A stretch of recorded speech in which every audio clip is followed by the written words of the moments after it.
never forget what the Democrats did to the economy. Over the past 7 weeks, the Democrats' shutdown has inflicted massive harm. They caused 20,000 flights to be canceled or delayed. They departed so many times, so late. People were hurt so badly.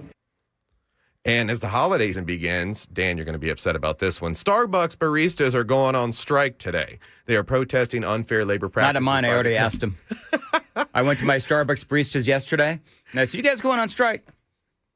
They looked at me like little cross-eyed and said, "Is this the dude that's the talk show host?" "No, we're not going on strike. Your latte is going to be fine, Mandis." Moving right along. Good to hear about that locally. But they are protesting unfair labor practices by the companies. The workers are demanding. ABC's Michelle Franzen has more on it. It could get a little tricky ordering your favorite holiday drink. Union Starbucks baristas are going on strike today across 40 cities in the U.S. Over 1,000 union workers are calling the strike Red Cup Rebellion in protest of what they call a union busting and failure to finalize a fair union deal. They are asking for a better contract and labor conditions. The baristas say they are prepared to make it the longest strike in the company's history and hitting during the holiday season. Workers plan to picket outside dozens of stores. Michelle Franzen, ABC News. And an uberly needed update for ride sharing here in Nashville. The new Women Preferences feature launched this week. It lets female riders and drivers match exclusively with other women, giving users more control, especially for those late night trips through downtown and Broadway. It's now live in the Uber app where women can simply toggle it on. The option also extends to teens on Uber Teen accounts, with parents able to request women drivers. Uber's Camille Irving says it's all about comfort, control, and confidence. This comes amid growing calls for tougher safety measures following multiple reports of assaults on women using ride shares in our city. While advocates like Susan Nape, a case for women, call it a welcome step, she questions why it took until 2025, 6 years after its successful debut in Saudi Arabia. Knapp adds if they had rolled out safety features sooner, you'd have far fewer assaults happening now. Uber plans to expand this to 26 more cities soon. For now, it's a game changer for many Nashville women feeling the pinch of safety concerns. And your market numbers report brought to you by Beacon Capital Management online at beaconcm.com. Pre-market open, we've got the Dow up 19 points. The NASDAQ is down 24.5, and the S&P is down 5.5 points. That's the latest news. We've got your traffic coming up next. I'm Sam Rutherford, WTN News.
Not much happening on the roadways as of yet, but we'll keep you updated as you make your way into town. Traffic every 10 minutes every morning on Super Talk 99.7 WTN.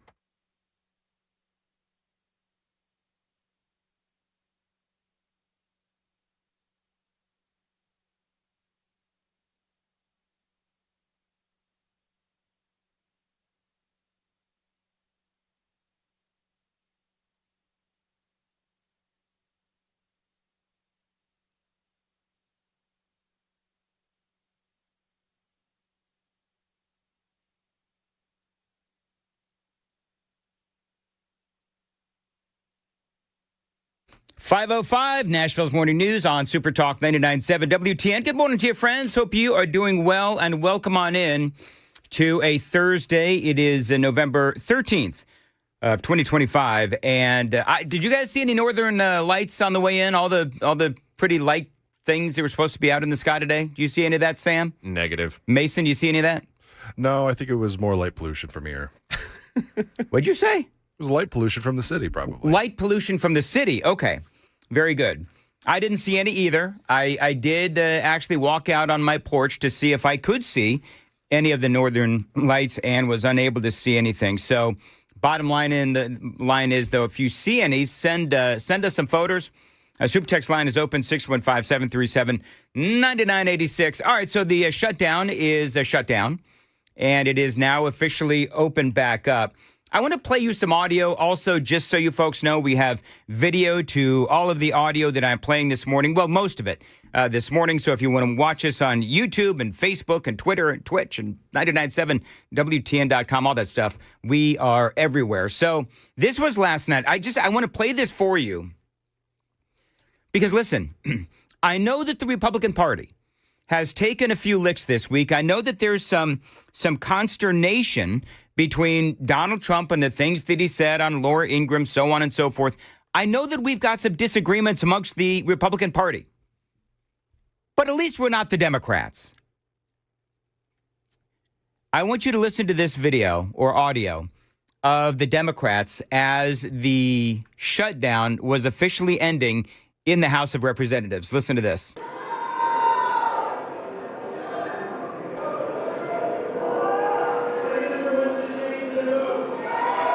You hear them screaming? You know what they sound like? They sound like a bunch of toddlers when it's nap time. That's what the Democrats sound like. And I know because they sounded, like a bunch of, let's say, females, right? I mean, you heard the voices. They all sound like females. I'd be willing to bet you got your Jasmine Crockett in there. You got your Ilhan Omar. You got your AOC. And Rashida Tlaib. I bet you she's in there as well. So much to the dismay and consternation of the Democrats, the government is now back open. And personally, I believe that is a good thing. Now, I think it's a good thing for a number of reasons. Number one is because the Democrats, frankly, rolled. They got rolled. And so, again, not to belabor the point, but if you think that things are going wrong in the Republican Party, well, just think about what is going on the other side of the aisle, because, they really did try to stop Donald Trump. They did. They tried to stop Donald Trump. They tried to control the narrative. They tried to blame the Democrats. The Democrats tried to blame the Republicans for the shutdown. But ultimately, what they managed to do is they lost the plot. The Democrats lost the plot, and the back and forth arguing within the party. I got to tell you, I would not want to be Chuck Schumer right now. I would not want to be Hakeem Jeffries right now. And there's a lot of people now that are saying that, number one, obviously Chuck Schumer, he could be out the door as far as leadership goes. They're saying the same thing about Hakeem Jeffries. Now, I will say this. I don't believe that old Hakeem there, I don't think that Hakeem Jeffries is long for this world of leadership. And I think the reason why is because I think that he's just not a good communicator. They tried to make him like he was going to be, another Barack Obama, right? Hakeem was supposed to be another Barack Obama. Clearly, he's not. Clearly, he's not as effective of a communicator as Obama. But you know who is a good communicator? Treasury Secretary Scott Bessent. He had a great hit on Fox News yesterday as they were talking about the losses of the Democrats. Remember, they wanted extensions of Obamacare, the extensions of those Obamacare subsidies. They didn't get them long-term, obviously. And the Republicans are now willing to negotiate. They are willing to talk. This was Scott Bessent yesterday. Well, Brian, it's the Democrats tried to stop President Trump. They couldn't stop him in the courts. They couldn't stop him with the mainstream media. So they shut down the government. And they've taken the mask off. Ezra Klein in the New York Times yesterday actually said this was never about health care. This was about President Trump and his totalitarianism. So they were willing to cost the government tens of billions of dollars The economy was in a great place, 3.8% growth last quarter, tracking very well this time. I think we're going to accelerate into 2026, but they've caused a hiccup here. Yeah, and the graphic on the screen, CBO, shutdown permanently cost the United States $14 billion. Now, I know, that's really actually not all that much money in the overall scheme of things. I do like what the Treasury Secretary said about totalitarianism. Oh, boy. Did I get that right? That's right. Eventually. Is that what? Okay, very good. It's early yet, folks. It's early. And at least I can now say authoritarianism, right? At least I can now say that. So he's right, though. Besant is right. Which side of the aisle was using their power to keep the government closed? Yes, that was the Democrats. And so now that they've completely lost the plot and now that they've completely lost the narrative, they're in trouble. And they've got a lot of issues on their hand. You know, they really tried to overplay their hand. And the Republicans, all the while, and you heard all of this unfold here on Nashville's Morning News and on WTN, where we talked about what the Democrats were trying to do. What the Democrats were trying to do, they were trying to do a number of things. Number one, they were trying to obviously hold the Republicans hostage with the government shutdown so that the Republicans would say, oh, okay, we'll go ahead and we'll continue those COVID-era Obamacare subsidies just for years to come. And the Republicans said, no, we're not going to do that. And I like that the Republicans said, no, we're not going to do that. We are willing to negotiate. Now, this whole Epstein thing, and we covered this again yesterday as it was unfolding. There's a lot of updates to this.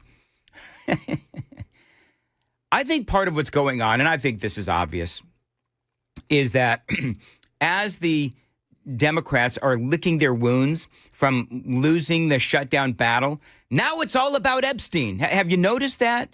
Now it's all about Epstein.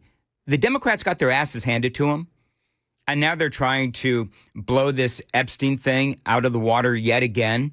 And they're trying to do this. They're trying to do this with these emails, and I'm gonna get to the emails and what they say and what the Democrats are alleging that they say coming up. But these emails don't say anything, and so the Democrats, every time they turn around, every time they try to do something, they fail miserably. I like what Scott Bessent is saying about the economy. Remember, there is a big conversation right now about affordability. And are the American people able to afford groceries, buying a home, so on and so forth? And one of the things that Bessent said is that, listen, good things are happening in the economy. Good things are happening for the American people. I've got that audio coming up next. It is 5:15 on Super Talk 99.7, and we've got the traffic right now on WTN. Yeah, not much happening out there. There is a stalled vehicle with the left lane blocked at Fessler's Lane, exit 212. Other than that, nothing much happening on your way into downtown. Traffic every 10 minutes every morning on Super Talk 99.7. WTN. Thank you, Sam. It is 5:15. All right, so this is what Scott Bessent said regarding the economy. Again, Fox News. I was just down in my hometown of Charleston, South Carolina on Friday, and this new Boeing plant is opening up. That's 1,000 new jobs that the president has brought back. I went to a rare earths plant up in Sumter, South Carolina, 800 construction jobs, 300 permanent jobs that they think could become 3,000 permanent jobs. And the great part of the story there is those were Caterpillar workers who had been laid off. Thanks to President Trump, a new factory has moved in. So as we bring these trillions of dollars of investment into the U.S., they're all starting to break ground now. And look, I would have loved to be able to snap my fingers, have these facilities going. It takes time. We got the tax bill passed on July 4th, which gives huge incentives to come to the U.S., build your factory, expense it immediately, and create American jobs. And I think 2026 is going to be a blockbuster year. All right. So, and it needs to be because, of course, the midterm elections are coming up. And one of the things that I've been saying is we've got a year. What happened last week or the last couple of weeks with those elections, Mamdani and all that other kind of stuff, we got plenty of time to recover. And so I'm not going to be a Danny Downer today. I think that there are a lot of positive things that are going on. And so one of the things, and I'm going to be honest with you, I'm mixed on this whole thing. The $2,000 for the tariff rebate for the American people. I'm happy for folks who are going to be able to get it. And full disclosure, based on the parameters, I am not eligible to get the $2,000. But there's a lot of disagreement. You know, remember one of the things that Biden did when inflation went sky high was he artificially infused a lot of cash, a lot of money into the economy, not to mention, of course, all of that spending. And so one of my worries is, and I'm no economist, but you're putting all of that money into the economy. Will that cause inflation to rise? I have no idea. But here's the thing. The reason why I'm mixed on it is because, and I said this the other day, is that I know that someone like Sam or somebody like Mason, folks, can really use that money. I get it. $2,000 is $2,000.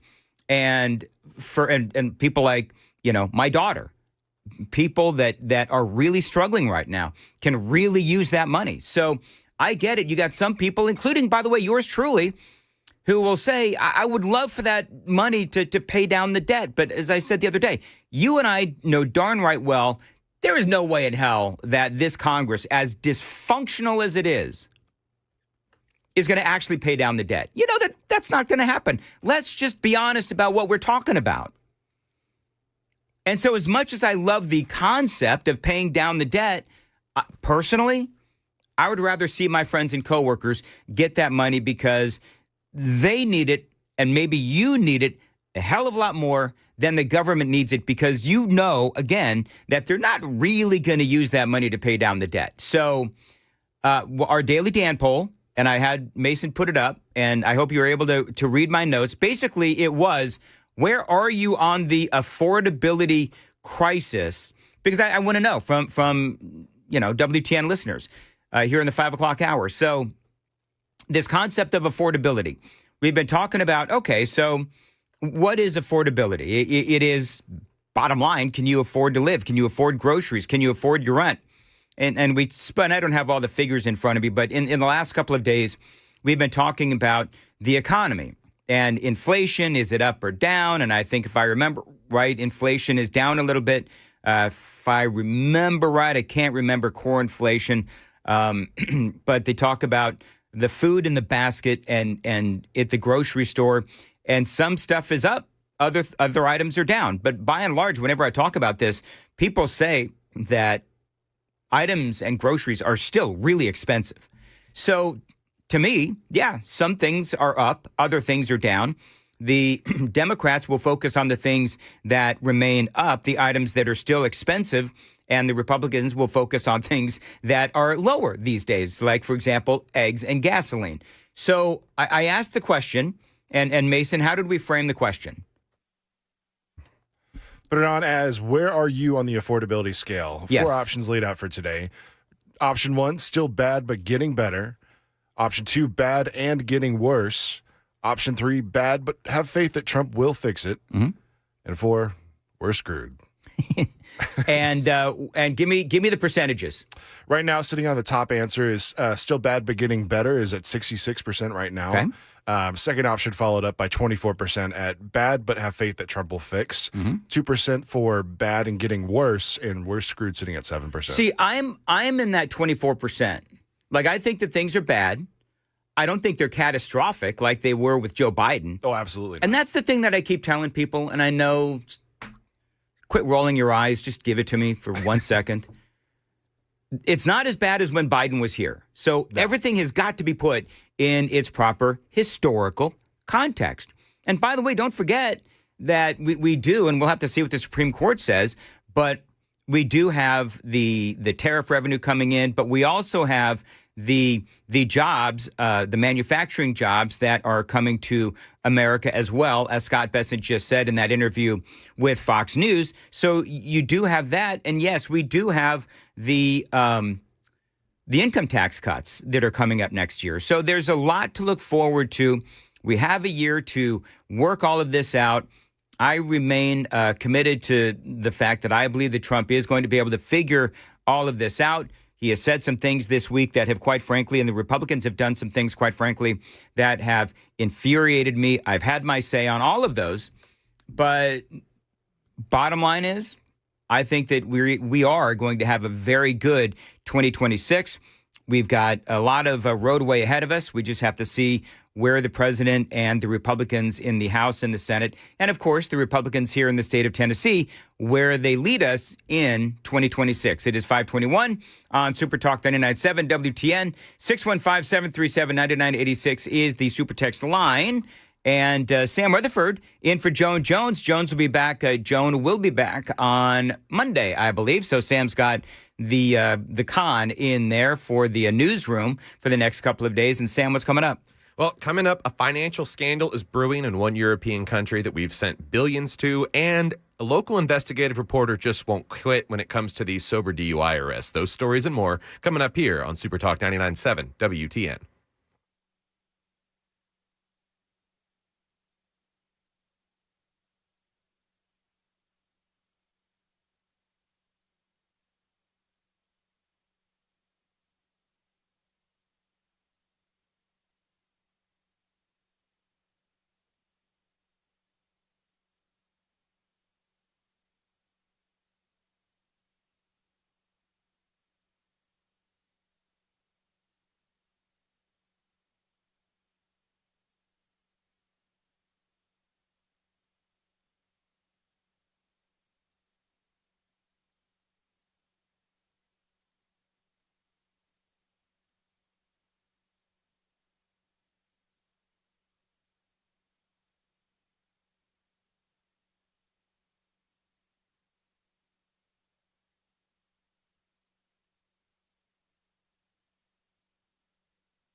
527.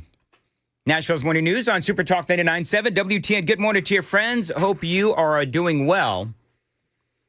All right, so this is what Scott Bessent said about the tariff dividend. Listen to this. $2,000 stimulus checks. Isn't that like using your overdraft to pay off your credit cards? Or isn't it like, taking money from a credit card and paying off your bills? Do you think that that's the most financially responsible thing to do? Well, there are a lot of options here.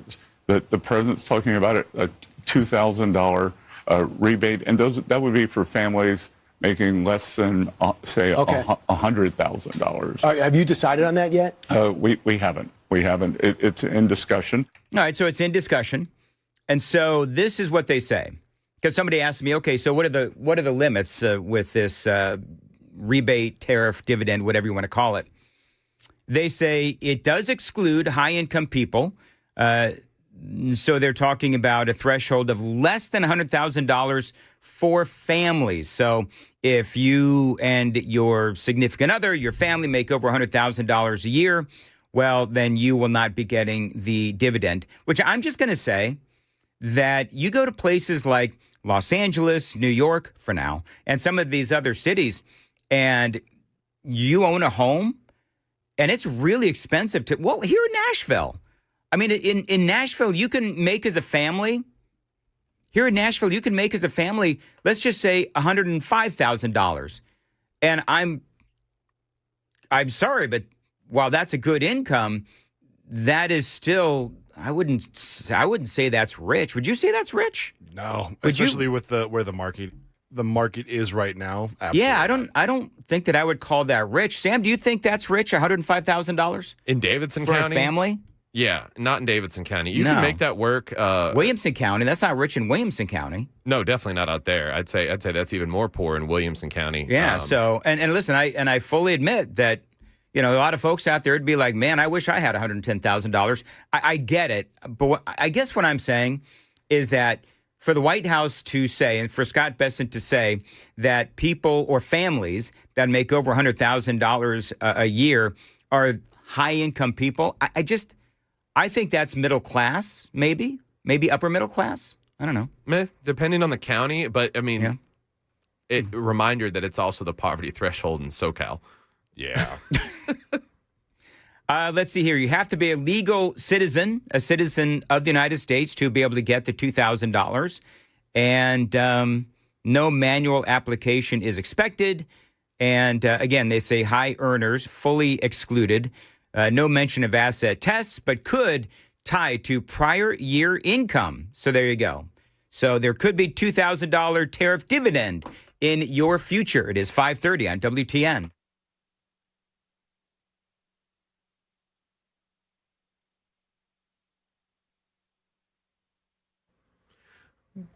Good morning. It's 5:30, and I'm Sam Rutherford with your headlines. A growing scandal in war-torn Ukraine. Its National Anti-Corruption Bureau says a corruption scheme elicited kickbacks worth $100 million from contractors hired to build defenses for Ukraine's energy infrastructure to protect it from attacks. ABC's Patrick Reevell in London on ABC's Start Here podcast. According to prosecutors, at the heart of this corrupt scheme is a man called Timur Mindic, who is a former close business partner of President Zelensky. And Mindic is a co-owner of Zelensky's production company, Kvartal 95, back from when he was an actor. And more locally, rescuers in West Virginia are still trying to find a miner trapped in a flooded coal mine. Governor Patrick Morrisey telling reporters on Wednesday that crews in Nicholas County are pumping out thousands of gallons of water at the Rolling Thunder mine to help locate the miner after the site flooded over the weekend. Rolling Thunder is operated by a Tennessee-based company that operates mines across West Virginia and Virginia. We're working closely with the company and with all of the state and federal agencies to do everything imaginable to try to save the miner's life. And back home, WSMV4's Jeremy Finley continues an investigation that further exposes a troubling disconnect in Tennessee's fight against drunk driving. 2 law enforcement officers were celebrated by Mothers Against Drunk Driving for top DUI enforcement records, were later found to have arrested sober drivers. Cases were dismissed after blood tests showed no alcohol or drugs. Rutherford County Deputy Zach Williams, named a top enforcer by MAD, arrested 75-year-old David Dutton, whose test came back clean. State Trooper William Yates Matoy, who also earned MAD's Bronze Award, made 2 similar arrests, Thomas Manis and Keith Von Sutzen, both cleared by forensics. MAD's former Tennessee director Alex Ott says awards hinged on arrest numbers and a 75% conviction rate, allowing up to 25% in errors. But the group now emphasizes quality over quantity, per regional director Steve Burkett, amid calls for better accountability. Critics like forensic expert Matthew Malloy argue the system rewards volume, not accuracy. That's the latest news. We have your traffic coming up next. I'm Sam Rutherford, WTN News.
Okay, just a couple things happening out there on the roadways. That stalled vehicle over on I-40 westbound at Fessler's exit 212 is now a crash with the left lane blocked, and there's some buildup happening behind it on 24 around the airport. And then out in Clarksville, there is a accident with the left lane blocked on I-24 westbound just as you're getting onto the interstate before Rossview Road at exit 8 with stop-and-go traffic from ML King Parkway. Traffic every 10 minutes every morning on Super Talk 99.7 WTN.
I got to admit that I've got PTSD. Pretty tired of stupid Democrats. Thank you. Truth and Memes. I posted that on my Twitter feed, my X feed, at Dan Mandis Show. And people are reacting to it. Follow me on X, at Dan Mandis Show. By the way, speaking of stupid Democrats, I'm gonna play this. A little bit of fun with audio. You can pot that music down, Mason, if you could. So this is, I don't know who the dude is here, but you've also got Jasmine Crockett, and they are making fun of the look of MAGA women. Which, can I just ask this question? Do MAGA women have a look?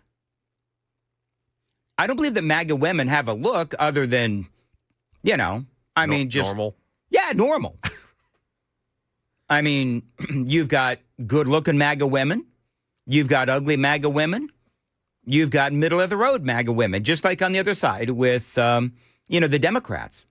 You got Democrat women that are ugly, and then you got some that are not so ugly. Dan, how dare you assume their gender?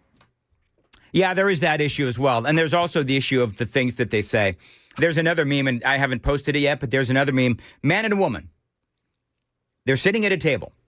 And the woman says, I'm a democratic socialist. And the man says, well, it's awfully brave of you to be so open about your mental illness. I love that. So this is Jasmine Crockett and another individual who, I'm just going to be honest with you, he's rather large. Rotund. And Jasmine Crockett, I'm used to seeing her sit down. She's a little thick. And the reason why I'm bringing this up, there's nothing wrong with being thick. But the reason why I'm bringing this up is because they are making fun of the look of MAGA women. Listen to this. Okay, a lot of the MAGA women receive gender-affirming care, such as lip fillers, breast augmentation, etc. Why do you think they are so against gender-affirming care for trans people? Now, realize, if you're watching on Super Talk TV, you see that Jasmine Crockett is standing next to a trans person, or, one of these, what do you call these? Dude that's dressed up as a woman? A drag queen. Drag queen, thank you. There you go. Can I just ask a question? Is my entire morning going to be like this? Probably. Like, my entire opening monologue was derailed by me trying to say totalitarianism. And so, totalitarianism. Thank you very much, Mason. Wait, hold on. You gave it 2 shots. Totalitarian. Oh my God.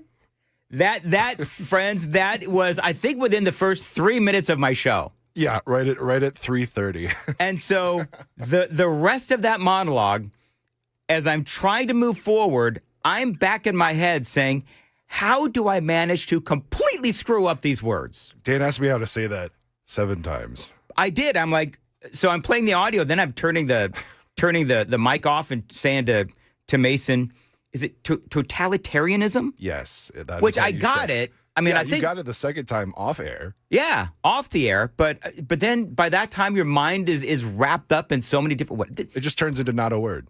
It's just a bunch of sound. That's exactly right. It turns into not a word. Anyway, so you got this drag queen that is standing next to, and this is like a 7-foot drag queen. Well, like being 6'6" with 6-inch heels. So yeah. One thing you can tell, though, is that the drag queen and Jasmine Crockett, they both have the eyelashes. They both have the big, long eyelashes. The bat wings. The bat wings. That's exactly right. But I find it funny that they're making fun of the look of MAGA women and what MAGA women supposedly do with like fillers or whatever that is. I don't even know what half that stuff is. And she's standing next to a big old drag queen. You know you want to say it. Okay, so I have this thing where, like, a MAGA woman when you see one. 1,000%. They all have a look, big right? Bag, but they lips be up to anyway. That's Wow. So what she said is their lips be like, and I guess lip fillers. Yeah. Is that a MAGA thing, or is that just a woman thing? I think that's just a woman That's just a thing. woman thing. Yeah. When you actually identify as a woman. I just find it hysterical that if I said, all right, so I'm going to give you an example. I said the Jasmine Crockett is thick, right? Why is this? Why is everybody? Sorry.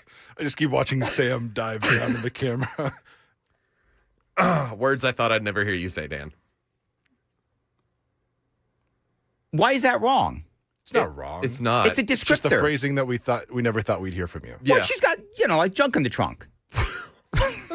Do I need to shut up? No. You know what? Where is Joan when I need her to bail me out? I'm just saying these clips are getting bigger and bigger for my folder there. Getting Jasmine Crockett thick on the folder. Okay, here's the point. The point is she is bashing on Republican women or MAGA women, overstating, in my opinion, what they all look like, and somebody could very easily bash me for literally saying that Jasmine Crockett is thick. We're not bashing you at all. No, I'm just. You're saying they could. Whatever. But is anybody going to call out Jasmine Crockett for, insulting MAGA women? When, by the way, this is a wide net, right? She's saying all MAGA women have, I guess, lip fillers. Which is basically not true. She said that about the Republican politicians, too, and cheating on their wives and stuff. Yeah, you could just go. Oh, did she really? Yeah, talking about having affairs and whatnot. That it's happened all over the place on the right and everything like that. So she likes to lump people into groups. I would like to remind Jasmine Crockett crap that John F. Kennedy, a Democrat, was all over the place, if you know what I mean. And so was Bill Clinton. So, I mean, cheating is an equal opportunity offender. It's not Democrat or Republican. It's a sadly a human condition thing. Here's more from Jasmine Crockett. It's a whole other issue. But yeah, they don't even know. Because when that was brought up on the House floor, because there was a discussion about this on the House floor, they were like, how dare you say we use, and it's like, no, that's exactly what y'all do. Y'all just didn't realize that that's what it is. But okay. Yeah. Yeah. Yeah, okay, whatever. She's so intelligent. So yeah, PTSD, pretty tired of stupid Democrats, and that does make all the sense in the world. I'm actually, 7370 says that Jasmine Crockett is thick. Yeah, she's thick in the head.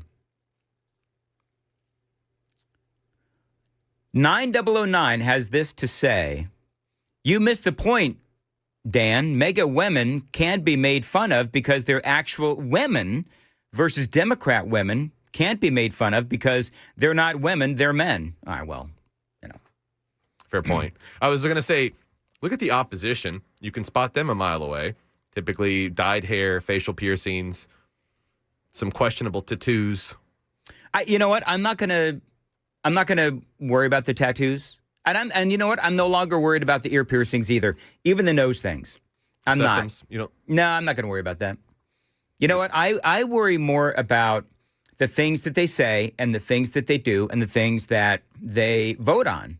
Because the things that they vote on are abhorrent to me. And I love how, and there's a lot going on today. One of the things, of course, the Epstein emails, and I'm proud to say that we pretty much nailed it yesterday. So yesterday, you had all of this going on where CNN, this all broke during the morning show yesterday, where the Epstein files, right? And one of the things I'm going to say about this is that there are a certain amount of people out there that, regardless of what is released, and you could have every piece of email or whatever, every document released, you could. And it still wouldn't be enough for some people. So whatever. But part of what's going on, and this is, I think, really fascinating, is that you have all of these people now who are trying to say that, Donald Trump's name was in these emails from Jeffrey Epstein, but it was all innuendo.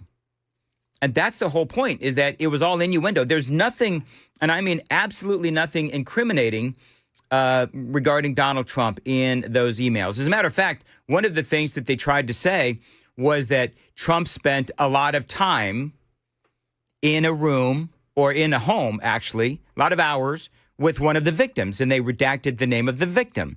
Well, the victim is one Virginia Giuffre, who for years said that Donald Trump did nothing wrong.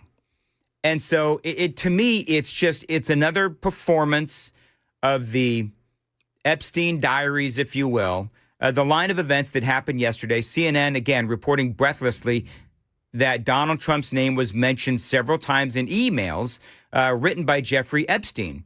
So I'm gonna go through some of these. This is from the Daily Mail. I'm going to debunk them, okay? So from the Daily Mail, this is what they say. GOP lawmakers have released a trove of new emails from pedophile Jeffrey Epstein, including the financier claiming to have compromising photos of dirty Donald Trump. You no doubt you saw that in headlines all across America yesterday. Oh, he said dirty Donald Trump. Okay. So in the correct context, and by the way, Mason, I've got audio coming up, no video. So in the correct context, what Epstein was talking about regarding dirty Donald Trump was he was talking about business dealings. That's what he was talking about. He's not talking about, dirty in the, high school sense of it. No. He was talking about Michael Cohen flipping on Donald Trump, and he was talking about Trump's business dealings being dirty, nothing sexual in nature. So that's number one. We had Congressman John Rose on the show yesterday as all this was breaking. I think the Epstein thing is the total political hatchet job, a canard, if you will. Obviously, Democrats controlled everything for a good while, and the President Biden was in office for 4 years, and they had absolutely no interest in this issue. And then all of a sudden, it's the most compelling thing, the most dire thing that needs to be dealt with. If they thought that, then when they controlled all the levers of power in Washington, they could have released everything. Mm-hmm. And they released nothing, and that's because they're protecting their own and now trying to just use this as a false flag to go after President Trump. Yeah, and he was right, of course. Here's another one where the president was supposedly in the kitchen with a bunch of bikini-clad girls. Did you see this one? Oh, the horror. Donald Trump was in a room with a bunch of bikini-clad girls. This was in Florida. There are a lot of bikini-clad girls in Florida. And by the way, I do have a confession to make. Don't hold it against me, but I as well have photographs of me in a room with a bunch of bikini-clad girls. You know why? Because I used to live in California, and you can't swing a dead cat without hitting a bikini-clad girl. That's number one. Number two, you've got your beach parties, you got your pool parties, you got your birthday parties, and so forth. So being in a kitchen with a bunch of bikini-clad girls means absolutely nothing. Here's the other point. In a December 2015 exchange, Jeffrey Epstein telling the New York Times journalist Thomas Landon Jr. that he had photos of Donald Trump with bikini-clad girls in his kitchen. He offered the photos to the New York Times journalist. Would you like photos of Donald and girls in bikinis in my kitchen? Epstein asked the journalist in an email. That proves that Donald Trump did nothing wrong. That proves nothing. But do you know what that does prove? That proves that Jeffrey Epstein was trying to destroy Donald Trump.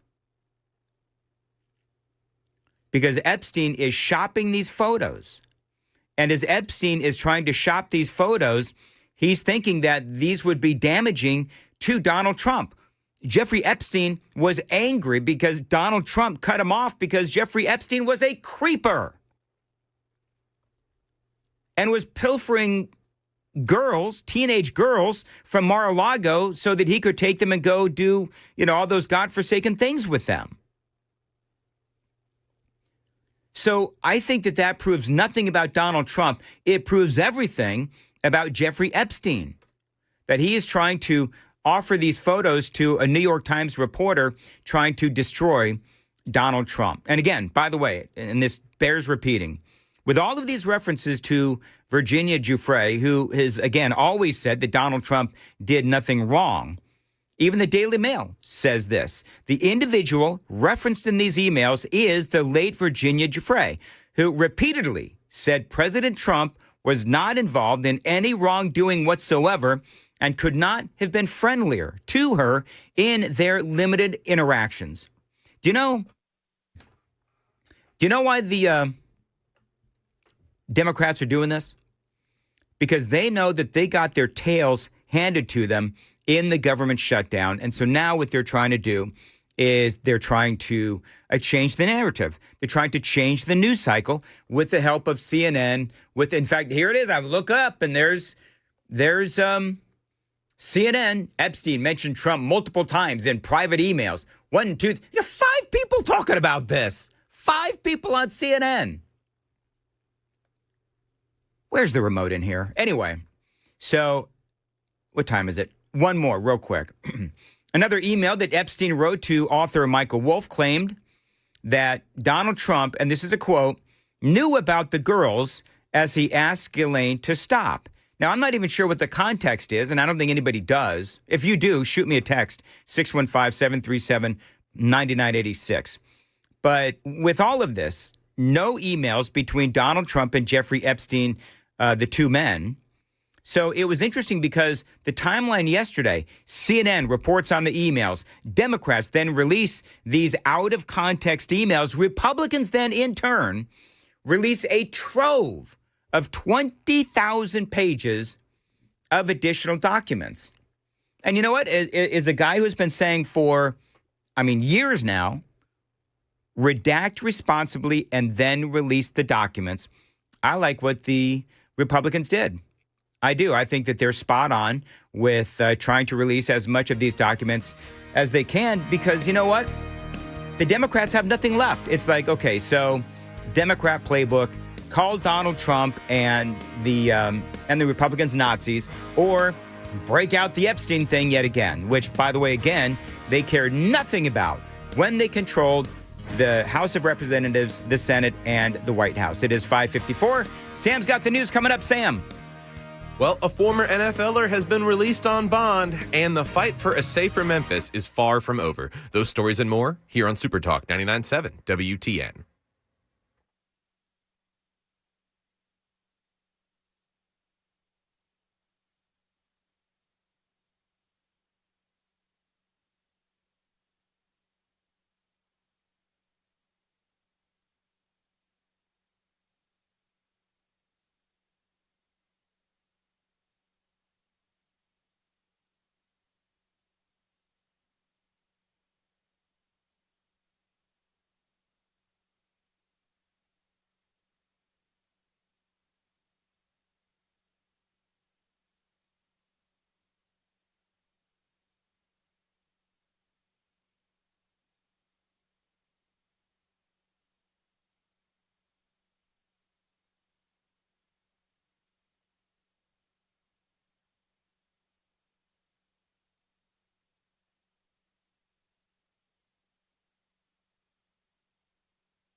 Hey, did you hear the fine protesters out there in, I want to say it was New York. It was New York. And what they said about ICE. Oh, this is great audio. I don't have time to put it all in its proper perspective right now, but coming up after the news with Sam Rutherford, who is in for Joan today and tomorrow. Are you with us tomorrow morning, running the board there, Mason? No, absolutely. Yeah, I'm here. Wow. You know what? I can't be the only one to be excited to come to work every day. Oh, I'm excited to come to work, but I get to work just not with me. Yeah, there's a difference. Man, what Ev? No. I don't hear Chris calling Jasmine Crockett thick. You know what? Why is this a big deal to you two? It's a description. It's been colloquialized by our generation. Has it? Yeah. What does that even mean? It means something different to us. Oh, does it? Oh, a little bit. What does it mean? Not fully different. Not fully different, but also different. Yeah. Can you clue me in off the air? Because if I've stepped in something, I need to pick my foot right out of my mouth. What'd you say? It's like, I don't know if you've stepped in something. We'd let you know if you stepped in a thick mess. Yeah. A thick mess. All right, moving right along. It is 6 o'clock on Super Talk 99.7 WTN.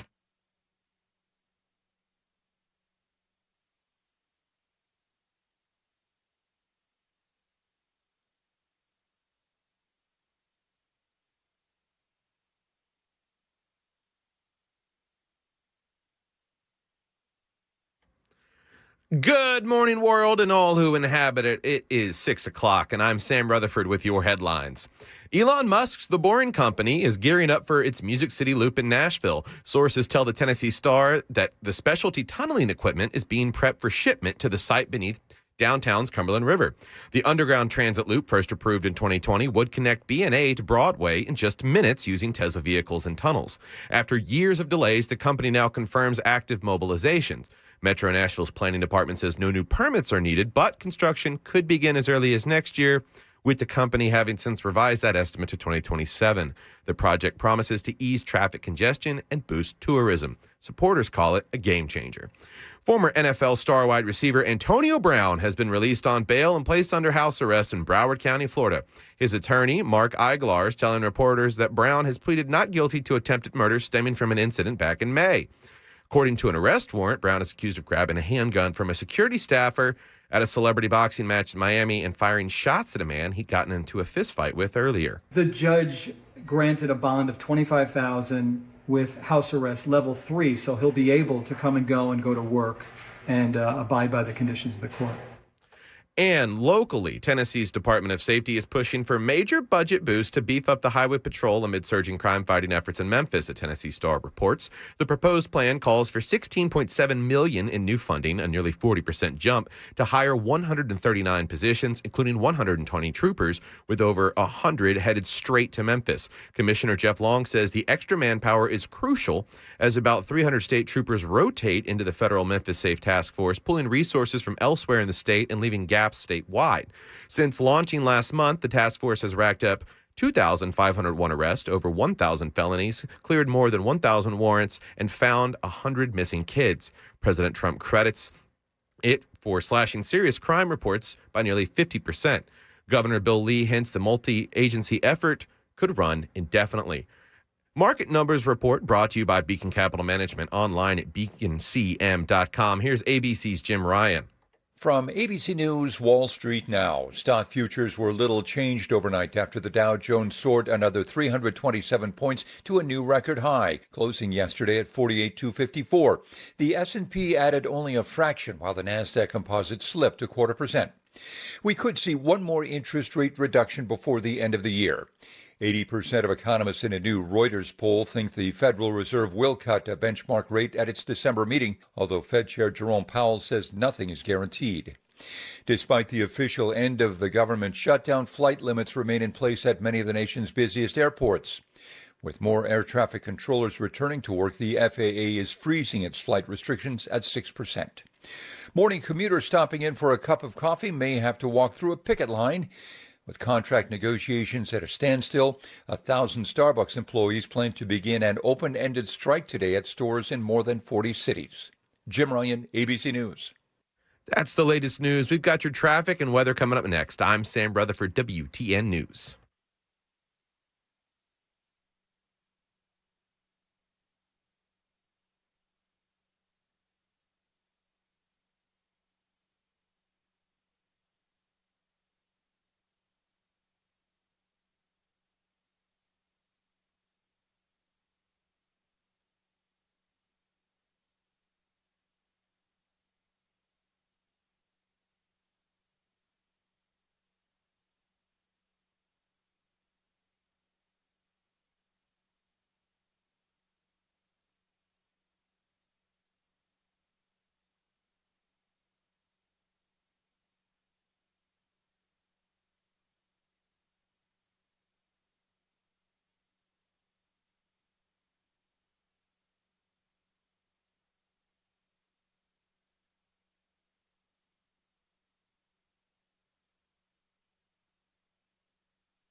Okay, if you've been listening with us this morning, we still have that wreck over on I-40 westbound, or I-24 westbound. I-40 westbound at the Elm Hill Pike overpass. And then there's a crash out in Rutherford County, I-24 westbound at Almaville Road, exit 70.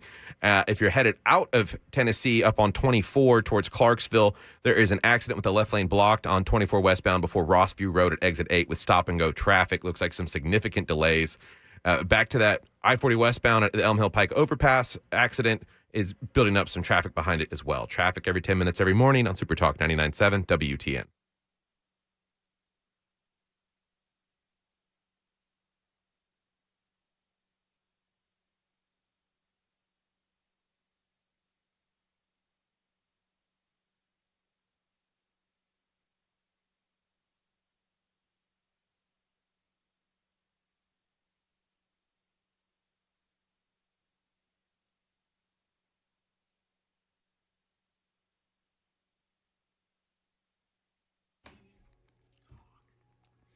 All right, so last thing about the whole Epstein saga from yesterday, and I've got more audio on that and so forth, but I don't want to dwell on it too long. There's a lot of other things I want to talk about, but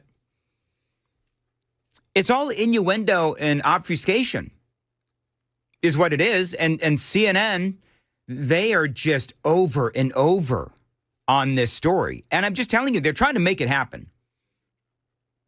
Oh, Sam's got a traffic update? Yeah, I got to provide a quick update. So that crash out on 24 towards Clarksville is got that side of the interstate completely closed down now. We'll probably get some more information as to why, but it is completely closed from 24 if you're headed westbound out of town between Martin Luther King Parkway exit 11 and Rossview Road exit 8. I would start finding an alternate route.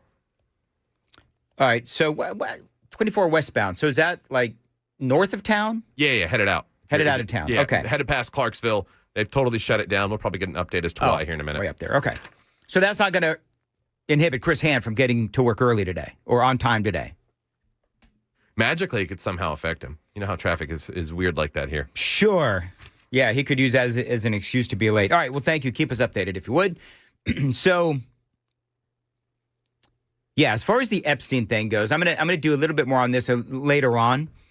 But I just think the Democrats, they know that they've lost the plot on the shutdown. And so now they're regurgitating all of this yet again. And I do agree that all of this stuff should have been released a long time ago. The Republicans do need to release it. But we're still talking about thousands of documents, apparently, that have not yet been released. But I have a question. I was just watching. CNN's got another poll out where they talk about who do the American people blame for the shutdown in Congress, right? And so CNN is like, this is a very big deal to them because there are polls saying that the majority of the American people blame the Republicans in Congress. Can I ask a question then? So if the Democrats believe that the American people believed that the shutdown was the fault of the Republicans, then why did they bend? Why did they cave? Why didn't they just prolong the suffering of the American people? I think that's a valid question to ask. I think that part of what's going on is the Democrats and some of these Democrat-run pollsters out there, I think part of what they're doing is they're trying to make a narrative happen. Because I don't believe that the American people looked at this as a Republican problem. I think the American people are smart.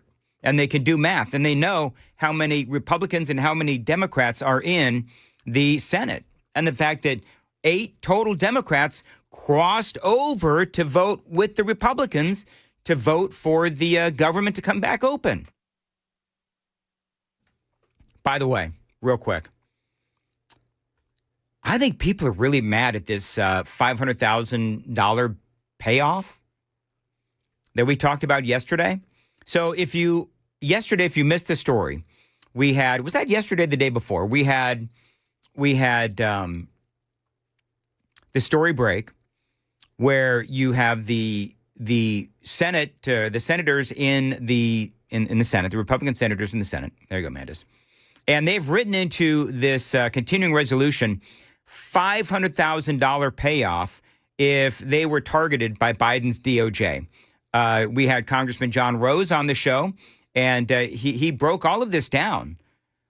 And so people are asking the question, wait a minute, so the Republicans in the Senate, they basically self-dealt themselves, $500,000 if they were targeted by the DOJ. And by the way, ultimately, it could be up to at least $1 million. And so Anna Paulina Luna put this out, and it went viral, of course, as you can imagine. These senators slipped in a provision to reopen the government that guarantees them $500,000 if DOJ settles their Arctic Frost lawsuit. She says, we're supposed to be okay with that. Really? She says, what about J6? Yeah, I would ask the same question. What about the J6ers? She says, this is outrageous. Really disappointed to see some of the names on this list. You can't self-deal like this, especially not by weaponizing a government shutdown. Absolutely ridiculous. So who are the 8 senators?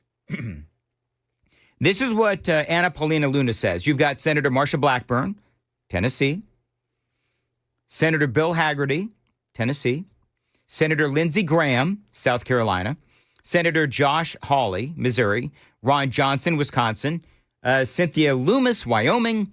Dan Sullivan, Alaska, and Senator Tommy Tuberville out of Alabama. So, people are losing their ever-loving minds over this $500,000 or $1 million, depending, because basically, number one, they did this really in the dark of night, if you will, slipping this into the continuing resolution.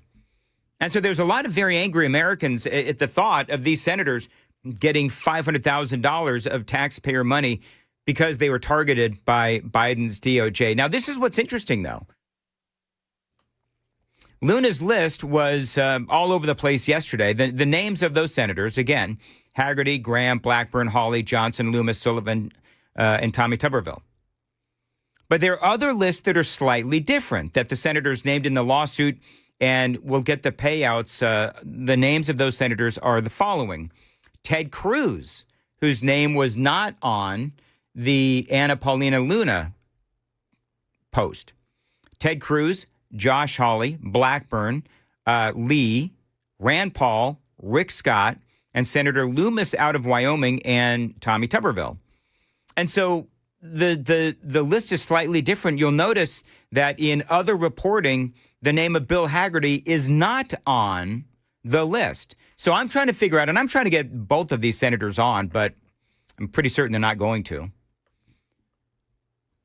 because it's pretty impossible to get them on. But the provision basically says that any senator whose data has been breached or violated can bring civil action against the United States if that violation happened within the federal government. So if the DOJ starts accessing your phone records or data or text messages and they don't notify you ahead of time, then you can go back and sue, get $500,000 for each violation. Even the Republicans in the House of Representatives are pissed. You know who else is angry? The J6ers, who they were thrown in jail. They were thrown in jail, and they have absolutely no way to recoup what they lost. But these senators do. Because remember, the J6ers, they were under massive investigation. And then, in my opinion, they were thrown in jail, unjustly so. And finally, Donald Trump, of course, as you know, let them out in the great J6 pardon, and it was great. But they have no way to recover financially.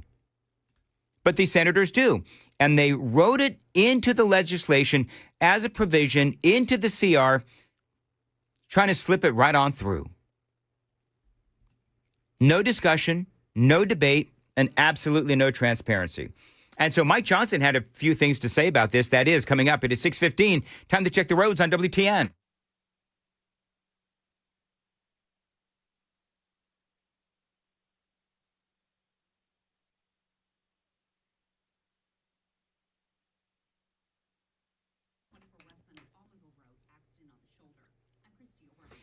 As far as your weather for today, sunshine and some clouds, a high of 66. And appreciate you listening. All right, so Mike Johnson was asked about the $500,000 to $1 million payout that these senators decided to write into the continuing resolution for themselves. This is what the House Speaker said. He was ticked. Questions, yes. You said earlier that you would repeal that FBI provision that's in the bill right now. Do you have assurances from Leader Thune that he will bring it up in the Senate? I did call Leader Thune this morning. I want to say that he's a principled leader. I've enjoyed working with him. We've had a great working relationship and a good friendship. He's a trustworthy, honest broker. And that's why I was so surprised when we found out about that provision. It was put in our clean CR at the last moment. I'm just to be honest, I'm very transparent with you all. I was very angry about it. I was. And a lot of my members called me and said, did you know about it? We had no idea. That was dropped in at the last minute.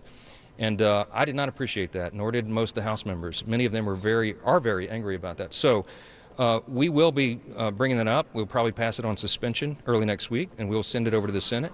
I had a conversation with Leader Thune early this morning about it. I think he regretted the way it was done, and we had an honest conversation about that.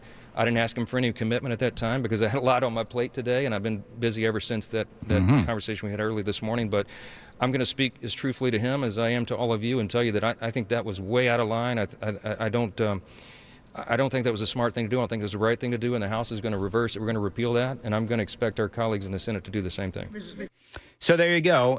But I think it passed. I mean, I think the House of Representatives, they passed it, and on it went to Donald Trump. And again, to be honest, I don't mind having that discussion, but to slip this into the provision into a continuing resolution, it seems to me they didn't really want any light to shine on this. This is just not a good look. And my biggest issue is to do this retroactively so that they are now demanding this money or the government will remain shut down. I don't like it. The $500,000, and it turns out to be more than that. Here's how it works. If $500,000, it is $500,000 plus an additional $500,000 if a non-disclosure order was involved, which means that it could be up to $1 million. Now, again, remember, this investigation was from back in 2022 when Biden's DOJ went and got access to their phones. and they had no idea. We found out about all of this a month ago, and so now they feel emboldened, it would appear, to slip this into the continuing resolution. So, yeah, John Rose, he was on my show yesterday, Congressman John Rose, running for governor. He was on my show yesterday when he broke the news to us. The Senate had put into this a chance for certain senators who were investigated wrongly, I think, by the Biden administration Justice Department, for them to get a $500,000 payoff, it looks like. I think a lot of Republicans and Democrats in the House are upset about learning this, that these Republican senators who were the subject of, nefarious Biden Justice Department intrusion into their private communications. But now it appears that something has been put in this bill that would allow them to get up to $500,000 from taxpayers. And I don't think that's a good idea. I don't think it's a good look for that to be snuck into this bill. Yeah, and I agree with the congressman. What's that? It did pass. It did pass. All right, fine. So apparently it passed. And basically what this does, allowing the U.S. senators to file civil lawsuits if their phone records are subpoenaed, searched, or disclosed without prior notification. And again, if you want to have that conversation moving forward, that's a great conversation to have. But again, to sneak this in. It's a bad look. And I hope that both of our U.S. senators will immediately and aggressively disavow any intention to seek this money. And I would call on them to do that. So we have not heard, as far as I can tell, and I've been trolling both of their Twitter feeds this morning. I have not seen where they've made any comments whatsoever. I do want to make clear that I'm not exactly certain how it got in there, if like all 8 of them or however many there were, I think there were like 7 or 8, if they all sort of connived to get it in there, or if there was like one person that did it, I don't know. And I haven't necessarily seen any comments from the senators, Blackburn or Haggerty. So we'll continue to watch that. I'm going to continue to try to get them on the radio program, because I think that it is an important conversation that we do need to have. By the way, I'm getting blasted because I said that Jasmine Crockett was thick. Told you.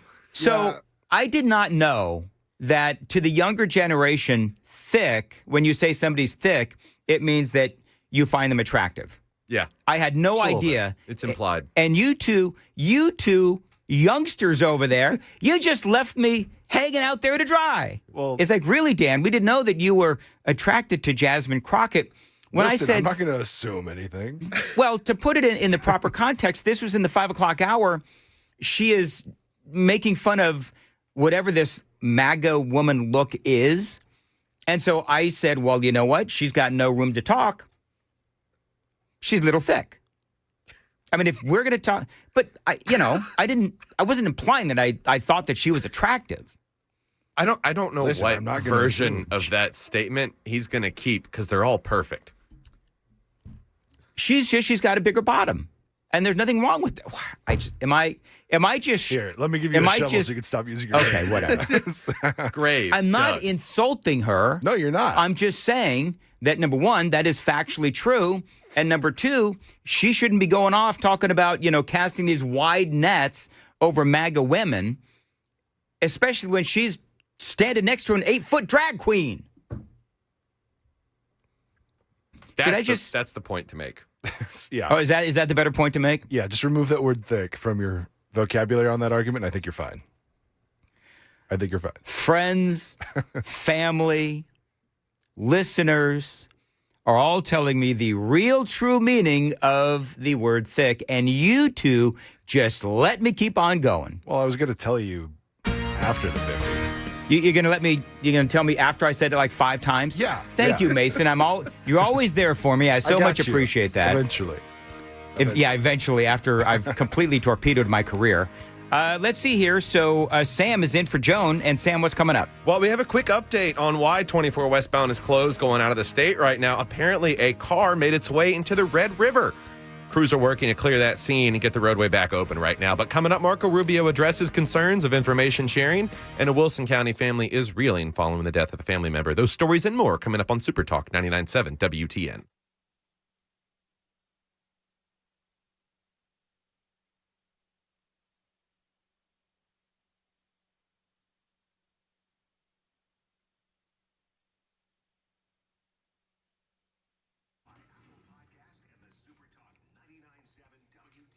Yeah, we usually post that Saturday mornings. I think it's 6:15, Mason, is when we post that podcast. Yeah, right around 6:15. So listen, if you wake up on Saturday morning and you're missing your daily dose of Dan or Chris and that daily dose of Dan, it's a great podcast, and I'm very proud of it. We do good work there. And It's a lot of Chris, fun.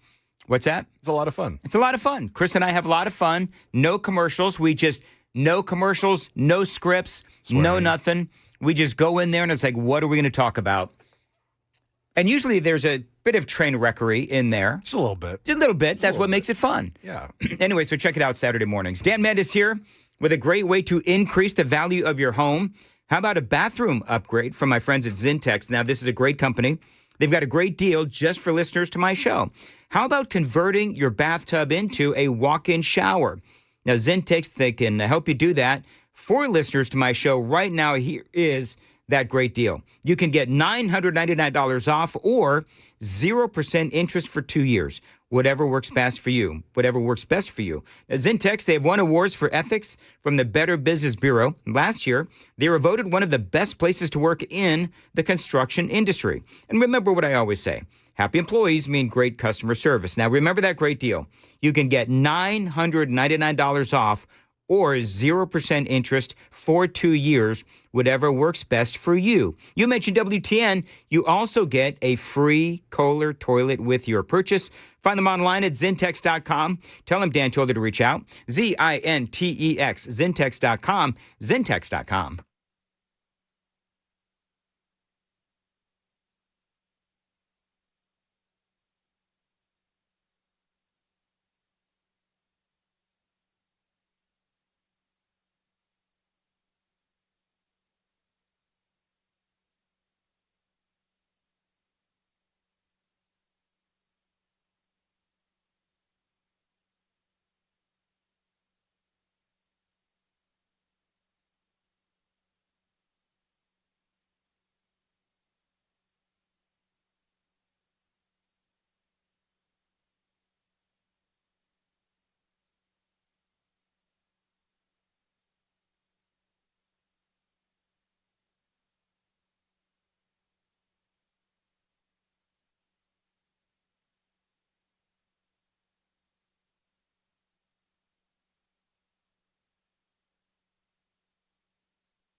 Mark Spain Real Estate. Listen, real estate market is changing. And if you need to get out of your home quickly, Mark Spain Real Estate, they can help you do that. A lot of folks say, listen, I found my dream home, but I need to sell my current home.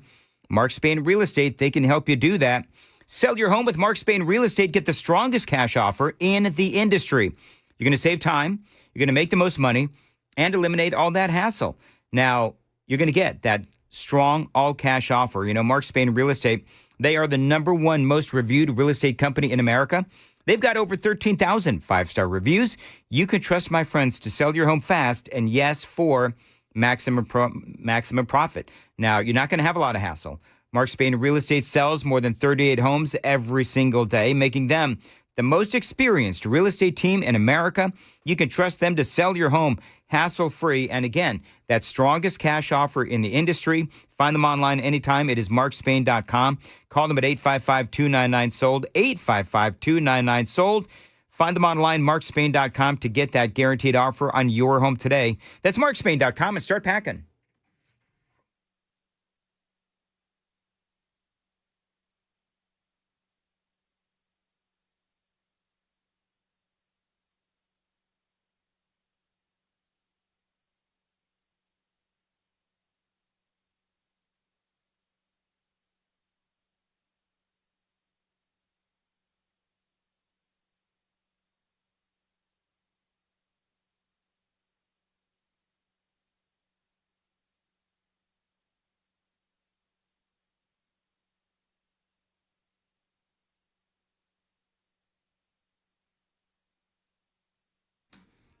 6:29, Nashville's Morning News on Super Talk 99.7.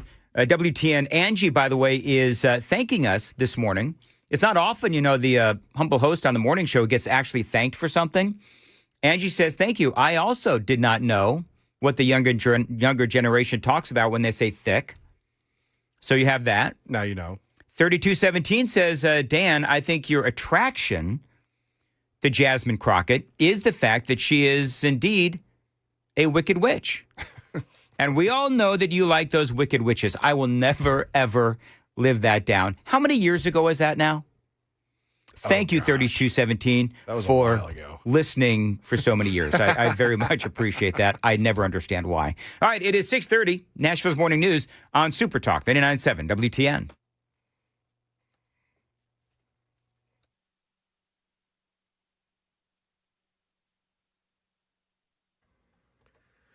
Good morning. It's 6:30, and I'm Sam Rutherford with your headlines.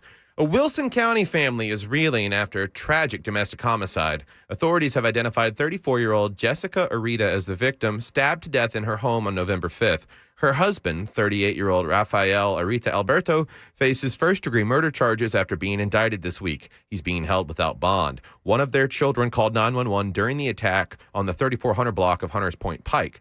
The couple was in the midst of a divorce, with papers arriving that very day. Sources say Arita Alberto had warned he'd make her life, quote, a living hell if they split. Their children were home but unharmed and are now with family. District Attorney Jason L. Lawson calls it a heartbreaking case of domestic violence, and a GoFundMe is underway for funeral costs and the kids' support. Secretary of State Marco Rubio on Wednesday denied reports that the United Kingdom and other allies are suspending intelligence sharing with the U.S. over the concerns with the legality of the Caribbean boat strikes. With the G7 in Canada, Rubio said that his UK counterparts have not raised the issue with him. Rubio also said that the U.S. is confident in the intelligence they have in going after the alleged criminals aboard the drug boats. We have very strong partnerships with the UK and other countries. Again, nothing has changed or happened that has impeded in any way our ability to do what we're doing, nor are we asking anyone to help us with what we're doing in any realm, and that includes military. And locally, a wild intrusion shook up a quiet Franklin neighborhood when a buck deer smashed through multiple homes last Thursday. In the Fieldstone Farms area, the frantic animal first barreled into a glass door captured on a doorbell cam, shattering it before bolting. Moments later, it crashed into Katie Richards' front door, splintering the frame and charging inside right toward her 6-year-old son, Roman, who was on the couch. Roman's terrified scream echoed as the deer tripped into the living room, leaving blood and broken glass in its wake. Luckily, no one was hurt. The boy escaped unscathed, though Richards says, "My son plays literally all the time in that exact spot the buck was." Franklin police rushed in, helping guide the disoriented deer over a fence to safety. Officials blame mating season for the buck's aggression and urged residents keep windows marked, don't feed wildlife, and stay alert at dawn and dusk. It's that toxic masculinity within the deer population. I tell you what, that's what it is. That's the latest news. We've got your traffic and weather next. I'm Sam Rutherford, WTN News. Dan Mandis here talking about the Glock store. Now, for the last couple of weeks, you've heard me talking about booking your holiday party at the Glock store. Well, now I'm inviting you to one. Now, this year, Glock store is going to blow the doors off of every Black Friday sale that you've ever been to. As a matter of fact, it's going to be more like a party than a sale. That's right.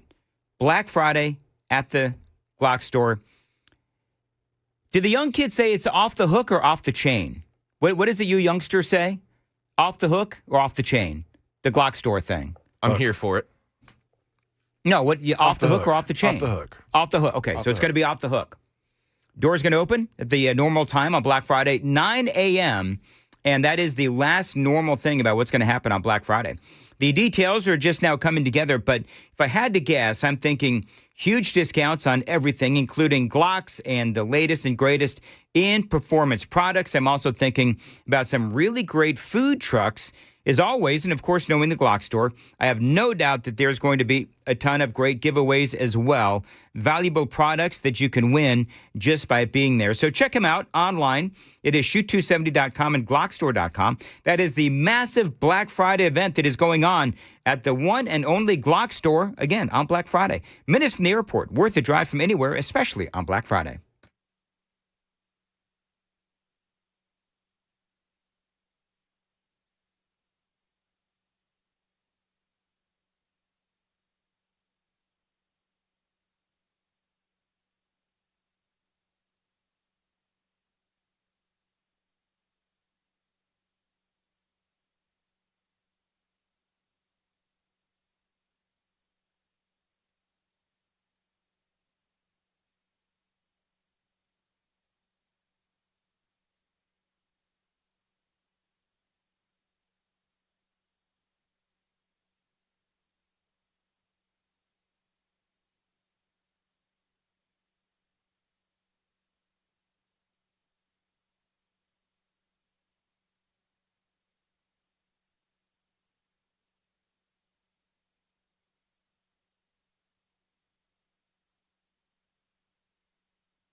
Okay, and the dots are starting to pop up on the traffic map this morning. As you're making your way into downtown, there's an injury crash at Zelida Avenue in between Laverne and Nashville.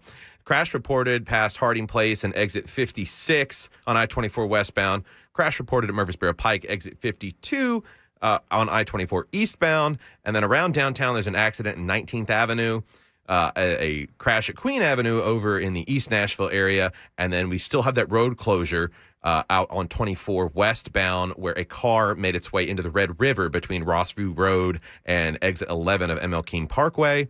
And got some normal volume delay buildup on 65 as you're making your way into town this morning. Traffic every 10 minutes every morning on Super Talk 99.7 WTN. Thank you very much. Dan Mandis here for Loan Pronto. What if you could pull up to $500,000 in cash out of your home's equity and drop that mortgage rate as well to 4.99% APR?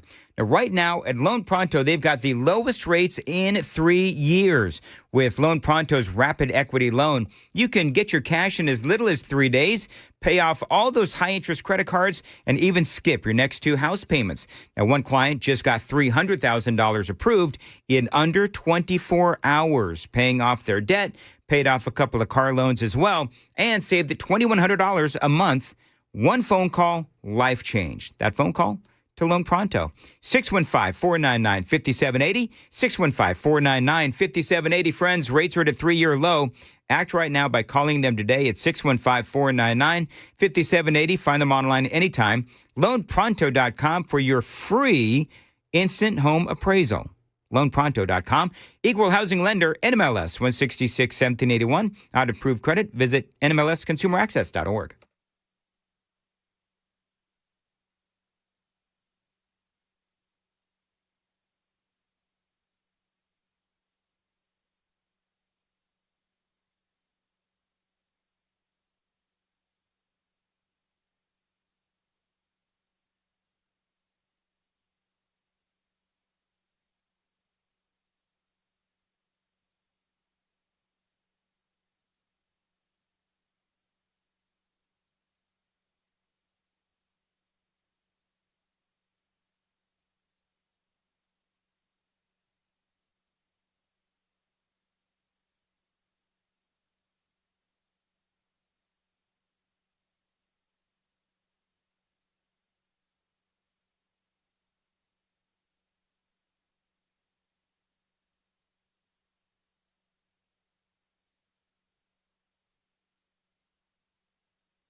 .638, Nashville's Morning News on Super Talk 99.7 WTN.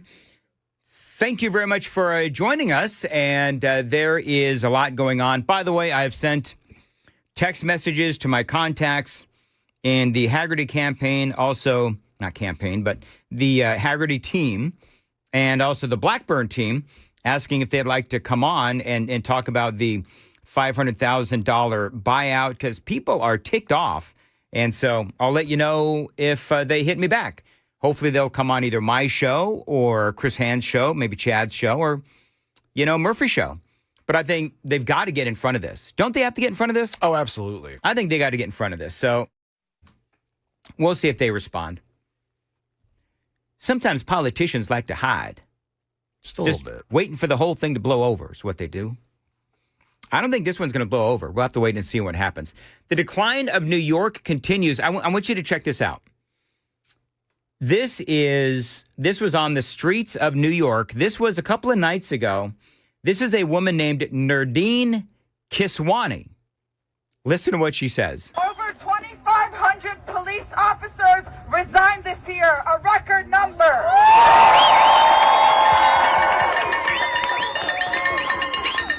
One of the main reasons they gave is supposedly inhumane overtime hours due to these protests. Yeah, she's very exciting. Nardine Kiswani, who has not only been a big-time advocate for Zoran Mamdani, but they've made appearances together. And the point I'm making, she's one of these, pro-Palestine people, anti-Semitic, just, the type.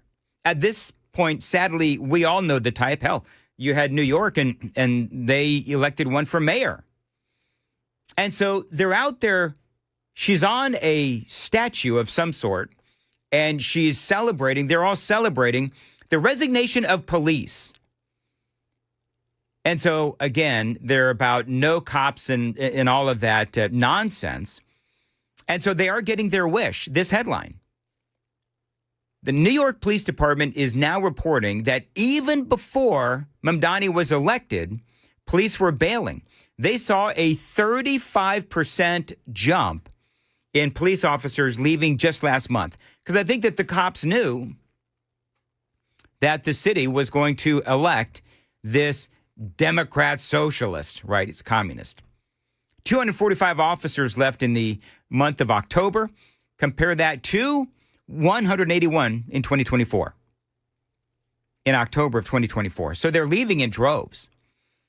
And the reason why they're leaving in droves is because clearly they know how the people of New York feel about them. So just to take a temperature check, how many of y'all would come out on Christmas Day and ruin their Christmas Day? Did you hear what she said? She said, how many of you would like to come out on Christmas Day? Because that's why she says that's why cops are leaving the force because of these protests and all of that overtime. So now she's out there with her bullhorn saying, how many of us want to come out here on Christmas Day to force the police officers to come out and have to work on Christmas Day? So just to take a temperature check, how many of y'all would come out on Christmas Day and ruin their Christmas Day? So if y'all are down, we're going to take over Christmas and New Year's too. We're not going to let these cops, these politicians, these ignorant people, these media companies enjoy these holidays. Christmas is canceled! Such a lovely crowd. So I kid you not, this happened to me yesterday. So I pulled that audio, pulled that story, and then I saw this headline that Democrats and progressives are having less babies. Now, I just played you that audio. They want to go out on Christmas Day and New Year's Eve and start continue their silly protests instead of spending time with their family. So I'm not real surprised that Democrats and progressives are having fewer babies, certainly fewer than Republicans. No, Timmy, I can't hang out with you on Christmas Eve. I've got to go protest. Well, that's exactly right. I mean, number one, I can't imagine being in a relationship with something like that. When you're right, Dan. I don't see her as thick, to use the vernacular of the young. Moving right along. Maybe the reason why, though, is that the reason why they're not having babies is because they want to take these cherished family holidays like Christmas and New Year's Eve and protest out of spite. So the Daily Mail poses the question, right? Republicans are having more babies. Why is that? And of course, that is good news, I would say, for the future of Americans, and for our country. But they say that this is the headline. I'm not even going to read the headline because it's now 6:45 and there are kids in the car. But this is indeed shifting American politics. We're going to talk about that coming up. 6:45, time to check the roads on WTN.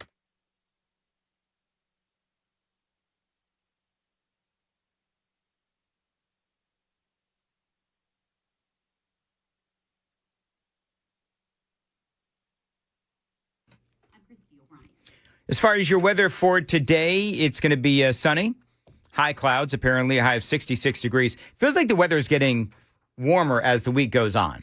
Yeah. So Republicans could be poised to enjoy decades of political dominance due to a wide discrepancy in birth rates between conservatives and liberals. a Daily Mail analysis has revealed. So again, tie this into the audio video that I just played, where you've got these nut jobs wanting to go out and protest on Christmas Day and New Year's Eve. As of 2024, right-leaning couples were reproducing at 1.5 times the rate of their left-wing counterparts, according to data from the U.S. General Social Survey. Now, remember, Democrats have always said that Republicans being pro-family and having kids and all that, remember Charlie Kirk said, get married, have kids? So the left will say, oh, well, this is just the Republicans wanting to continue on with their white supremacy. Remember all that nonsense? Okay, but here's the deal.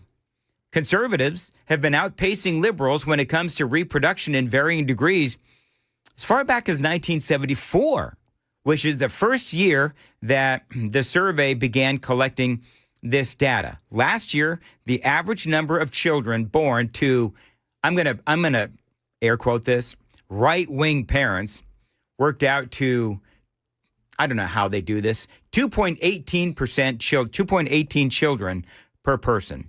Now, I don't know how they have 2.18 children per person. I don't know how who's the 0.18? Is that the one you didn't want? Circumcision. Circumcision accidents? Is that what it is? All Yep, right. probably. Big foreskin. The figure is the same that conservative parents had in 1986, a time when the overall fertility rate was 13% higher than it is today. So liberals had just 1.42 children on average in 2024, meaning they procreate 12% less than the general population. They could be aborting the babies. I'm sorry, did that make everybody uncomfortable? A little bit. My bad. The data suggests that if current trends hold, leftism and liberalism could significantly wane in its societal influence. Listen, I hope so, because I don't know about you folks, but I've had just about enough of this. And I keep saying the last couple of days, I got all kinds of heck fire from people. You're always bashing Trump. I'm not. Last couple, it's been a bad week. I'm not going to lie on that. I'm not going to take back anything that I said, but everything that I say is put it in the proper context. That's all I'm saying. I still think Trump has some great wins. I disagree with him on stuff, but unlike people on the left, one or two little disagreements, I'm not going to cancel Donald Trump. But they do say that, you know what, leftism and liberalism could eventually wane in our society because they're just not procreating. So I do hope that's true. Here's my hope for the future. More conservatives born, numbers would be on our side. Chris Hand has 4 kids at the age of what? What is he, 36, 37? 37. More power to him, man. More conservatives born, numbers are going to be on our side. More young adults avoiding colleges and going to trade schools. That is also what I hope for America's younger generation. No offense to Sam, you're going to college, more power to you. But I would like to see more young adults avoiding college and going to trade schools. That is what I want to see. That would be good because the colleges, they are where a lot of this indoctrination is happening and leaving these young adults riddled with massive debt and stupidity. Now, I assume the Democrats are going to continue to be really extreme, and with that, America finally rejects them and they get tossed aside. Now, as I've been saying since the elections last week or the week, but whenever that was, last couple of weeks, New York and Virginia and all that, it's my hope that Democrats are going to do what Democrats are going to do, and by the time the midterm elections come along in 2026, you know what's going to happen? We'll have seen enough. And Donald Trump is going to course correct in some of the things that he wants to do. We'll see the ramifications or the benefits of Trump's tax cuts, The tariffs continue to go through. Hopefully the Supreme Court is on our side on that, and we'll continue to have wins. Wins after win after win after win. I hope that that's what happens for the next 12 months. We'll have to wait and see what happens. But for the Democrats, if they continue along their merry way and they continue not to have kids or they continue to abort their children, then you know what? Sad for the kids. Absolutely sad for the kids. And we talk about that a lot. But for conservatives, have more kids, continue to raise your kids as conservative. And I know that there are some people that are screaming at the radio right now, saying, yeah, but a lot of kids, they ultimately end up going against the upbringing of their parents. Oh, trust me. I know about that. 6:50 on Nashville's Morning News on Super Talk 99.7. That still shouldn't dissuade you from doing what you need to do to raise your kids conservative. 6:51, and Sam has the news coming up at 7. Well, one local CEO here in Nashville has stepped up for families in need, and after 230 years, OneCoin is going out of production. Those stories and more here on Super Talk 99.7 WTN.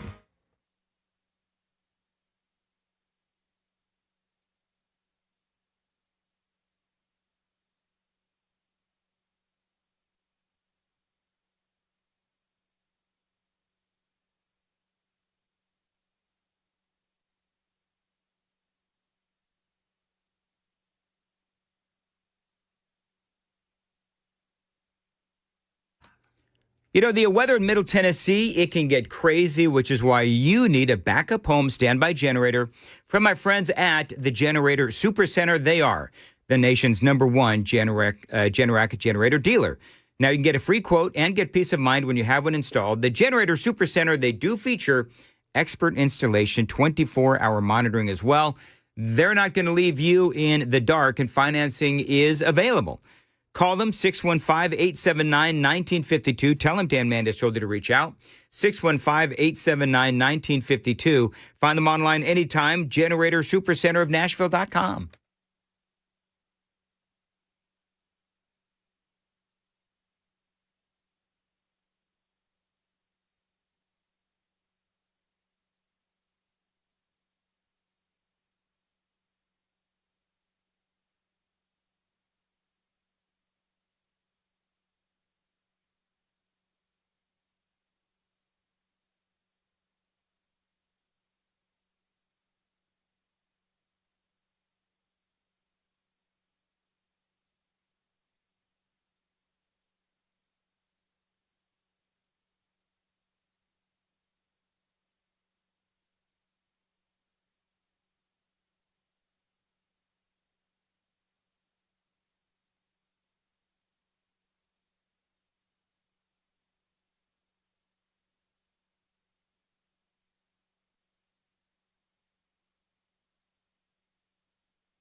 .654 Nashville's Morning News on WTN. Dan Mandis here.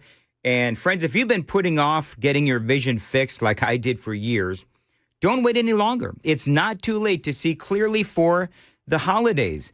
Don't miss a single smile around the dinner table this year. If cataracts or cloudy vision are making your world look blurry, Dr. Horn and Vision for Life, they can help you see your family and the holidays the way that they're meant to be seen.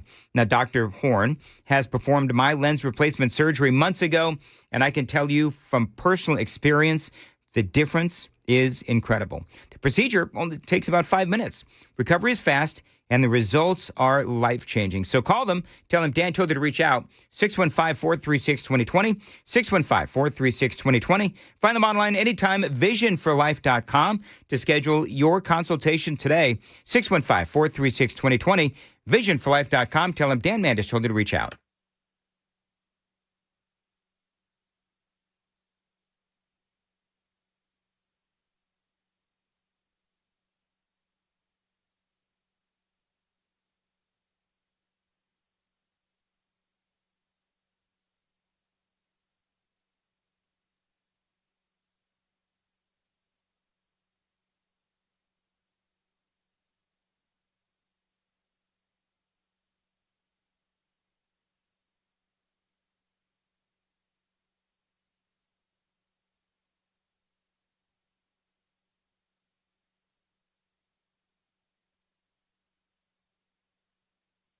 .656, Nashville's Morning News on Super Talk 99.7 WTN. A lot of people reacting to the last segment and liberals, progressives not having babies. A lot of people saying, well, part of the reason is because, Republicans can tell the difference between men and women and liberals can't. Survival of the fittest. Yes. Plus, it doesn't help if you start pumping yourself full of cross-sex hormones. Your body's not really going to reproduce naturally. Yeah. That too.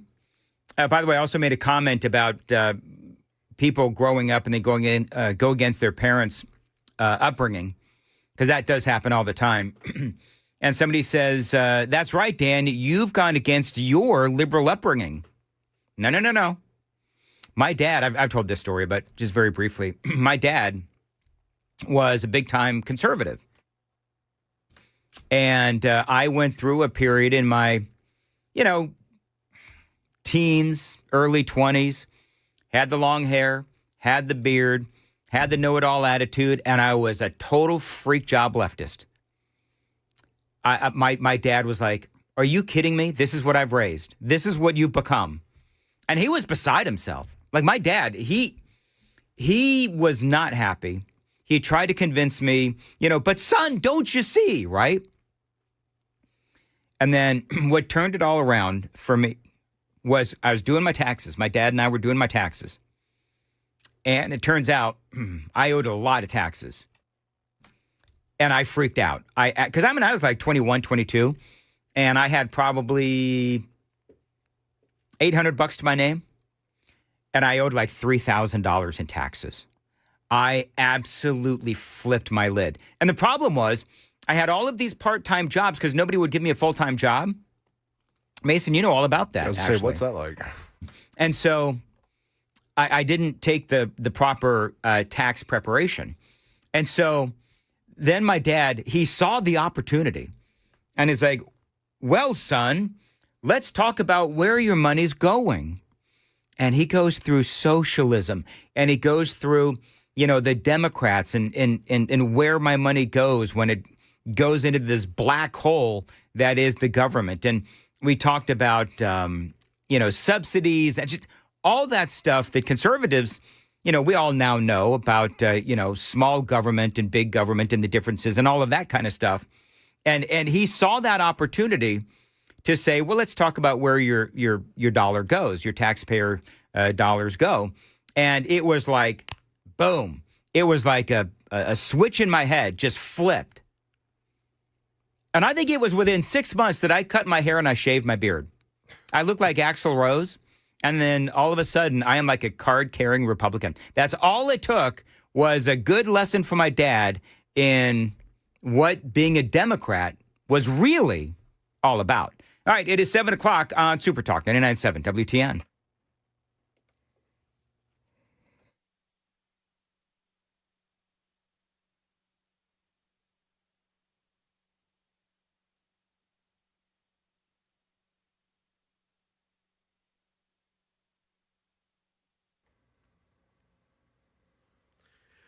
Good morning. It's 7 o'clock, and I'm Sam Rutherford with your headlines. In the spirit of giving, a Nashville CEO is stepping up big for families in need this holiday season. Chuck McDowell, founder and CEO of Wesley Financial Group, has covered the full $65,000 food cost for the Metropolitan Nashville Police Department's Christmas Basket program. The long-standing tradition delivers holiday meals and toys to 425 families, recommended by officers who've encountered them throughout the year, ensuring no one goes without during tough times. McDowell, who grew up relying on community help in Hendersonville, says there's no reason a single person or family should go without food in a great city like Nashville. I'm happy to give back and challenge others to do the same.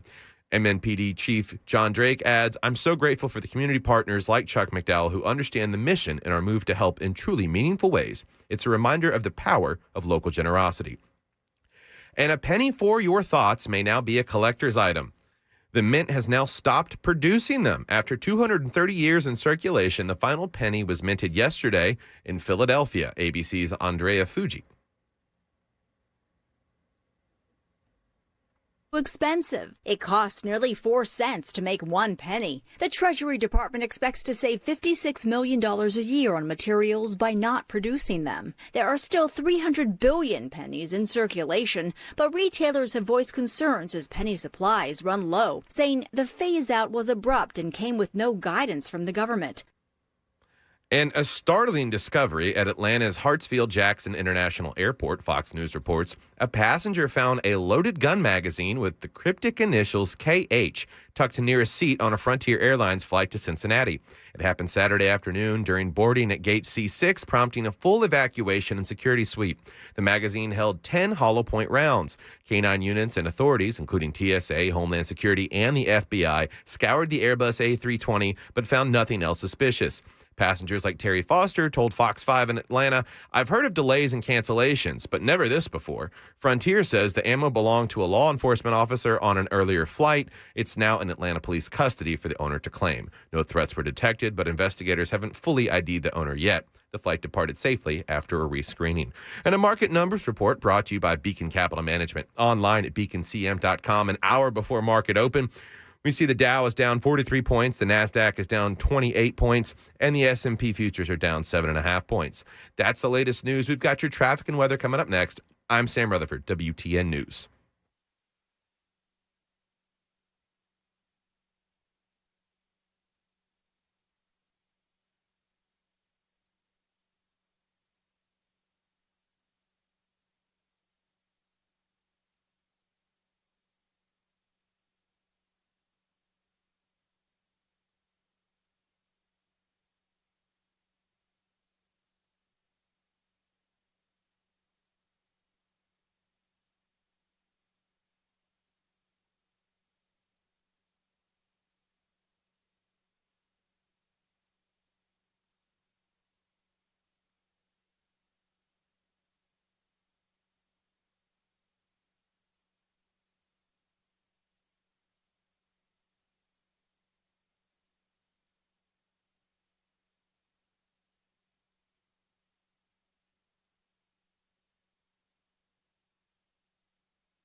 Okay, drivers, as you're making your way into downtown, we got some normal volume delay buildup on 65 coming from the Columbia area.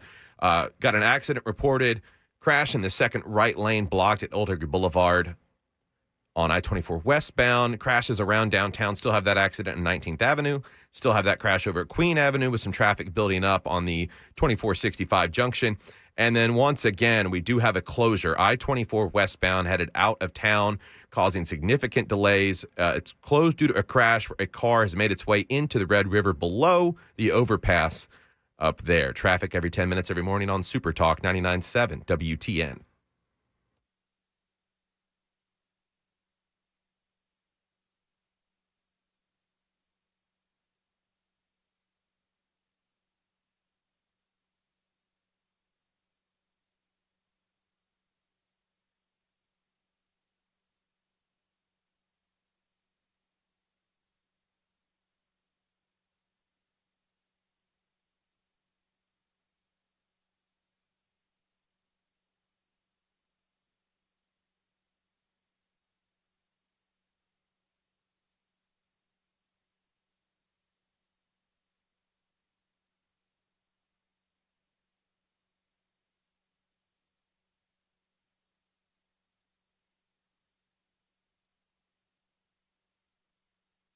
.706 Nashville's Morning News on Super Talk 99.7 WTN. Boy, CNN is I don't know why, Sam, I'm so interested in this, fascinated by CNN and about how they are just obsessing. They're really trying to sell this Epstein thing. Now, Donald Trump posted this, I guess this was yesterday. Donald Trump posted this, and then I'm going to get to some other stuff. The Democrats are trying to bring up the Jeffrey Epstein hoax again because they'll do anything at all to deflect on how badly they've done on the shutdown. Now, we've already talked about the president using the term hoax when it comes to Jeffrey Epstein. Now, there's a lot of people that will be triggered by that because they'll say Donald Trump is denying that, the Jeffrey Epstein saga actually happened. No, what the president, and I've been guilty of that. I don't like the president giving the other side ammo. And so when he uses that word, he does, but I don't care. What the president is saying is the Jeffrey Epstein hoax is him being involved with these girls, which there has been no evidence at all that he had anything to do with these girls. The face of this whole controversy, clearly, the sad saga, Virginia Giuffre has said many, many, many times, Donald Trump was not involved. That's what Trump means when he says the Jeffrey Epstein hoax. Anyway, he goes on to say, President Trump goes on to say in this Truth Social, only a very bad or stupid Republican would fall into that trap. The Democrats cost our country $1.5 trillion with their recent antics of viciously closing our country while at the same time putting many at risk. True. They should pay a fair price. There should be no deflections to Epstein or anything else, and any Republican involved should be focused only on opening up our country and fixing the massive damage caused by the Democrats. They're so obsessed with it that CNN is covering how Ghislaine Maxwell gets extra toilet paper. I saw that. So a headline from earlier today. Oh, they're doing it again. Yeah. Sources exclusive to CNN. Epstein accomplice Ghislaine Maxwell getting extra toilet paper. Do you think Donald Trump signed a secret, super secret executive order making sure that she got extra toilet paper? Charmin and Lord help us, soft, only the softest. Lord help us if it's like 3-ply or 4-ply. Oh my gosh, I can't afford that. I'm swole. That is so funny. They're really trying to sell this. He's got CNN on in there. I've got NBC on in here. That's just obsessively talking about it. Obsessively. Are they really? It's just cannon fodder. Well, they're bottom feeding. Yeah, it's mostly nothing burgers being served up. But well, it's innuendo. I mean, I don't want to do the segment again, but I mean, I did it yesterday. I did it today. I've gone over what's in the emails, and it is all just innuendo. They say that Jeffrey Epstein called Donald Trump dirty, right? And so all over the interwebs and all over CNN and MSNBC, they're talking about how, Jeffrey Epstein called Donald Trump dirty. And it's not until you get into the core of the story and you actually read what was in the email when you see that Epstein was talking about Trump from a business standpoint, not a dirty mind standpoint. So you've got that. You've got the accusation. I'm going by memory now. You've got the accusation that Donald Trump was in a room full of a bunch of bikini-clad girls. Well, big deal. So have I. I've had my picture taken. There's probably a picture somewhere of me at a birthday party with a bunch of, bathing suit teenage girls and boys. Did we not have a wing restaurant in this country at one point that had attempted to have its own airline called Hooters? Is that not a thing? It was a thing. I bet you Donald. Well, I don't know if Donald Trump is somebody that would go into a Hooters. He likes his Big Macs and his Diet Cokes. He does. Hooters might be a little fancy for the president.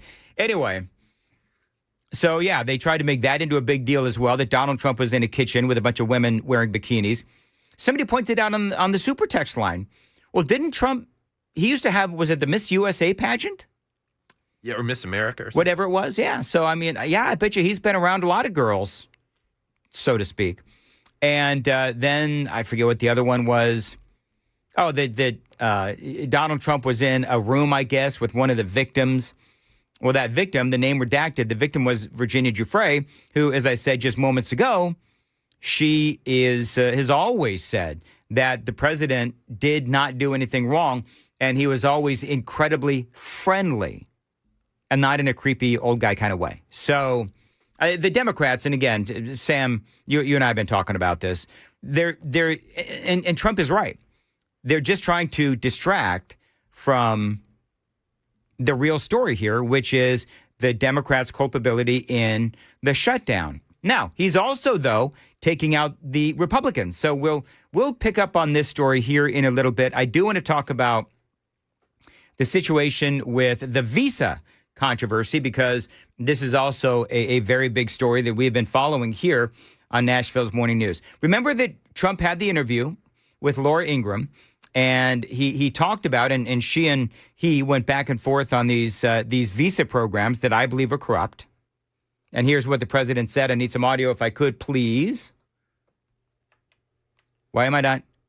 I need audio. With tens of thousands or hundreds of Hold on, I've got to start it over again. Listen. Come on, Mason. All right, you're good to go.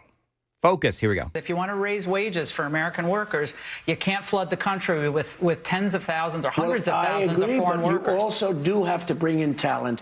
When we a have country plenty of talented people no, you here. don't. No, you don't. We don't have talented people here? No, you don't have certain talents, and you have. All right, so I want you to listen very closely to what he says about what happened in Georgia.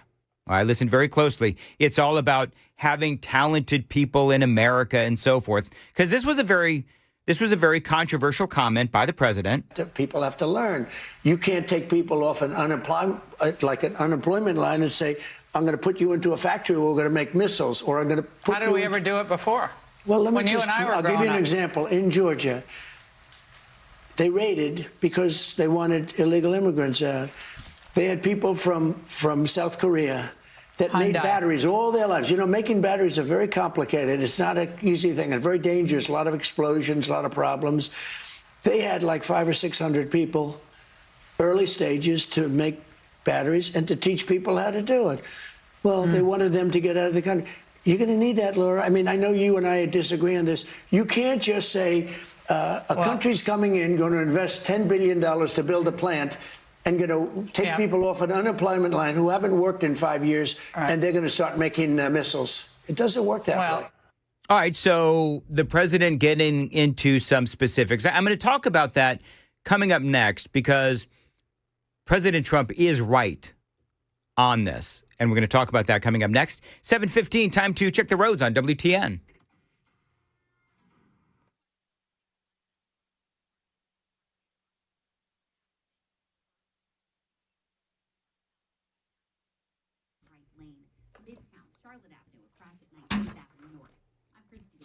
Sunshine through high clouds today. Is going to be a high of 66, going to feel like 68. Thanks for listening. So Donald Trump mentioned that raid in Georgia at the construction site of the Hyundai LG plant. Now, ICE came in. They found somewhere around 300, 400 South Koreans working as skilled engineers and technicians employed by subcontractors. So they were here in this country. You've got 2 South Korean companies that agreed to invest $10 billion into this battery plant, this manufacturing plant in Georgia, here in America. Now, I'm assuming that part of that negotiation was that they were going to send 400 or so of their own employees in South Korea to Georgia to help open this plant. So they agreed to build this plant in Georgia. They brought in a bunch of their own people from South Korea who know the process of building this plant, and they wanted it built to their own specifications. And so what Trump is saying is that South Korea invests in the facility here in America, but they want to have their own people here to build it to their own specifications. So they brought a bunch of South Koreans in. But ICE comes in and they raid the place. And they were here, by the way, supposedly, they were here on valid B1 business visas, which I guess allows you to be in our country for temporary business activities. You get that visa, you get to come to America for a year to build this plant, and then back you go to South Korea. So now the question is, who's right? And I'm going to say this, and I find myself saying this a lot these days. Companies do this all the time. I'm not saying that it's right, but companies do this all the time. Foreign investment. They invest in America. They're building a plant here in America or whatever it is, and they want it built to their specifications. So they send a lot of people here from their country on these B1 visas. Now, I'm telling you, I don't like it. And it might be one of those things that you got to do. Sometimes you got to play ball to get the investment. But he also did say, the president also did say, these South Koreans were here to get the plant built and to train Americans. So a couple of things can be true.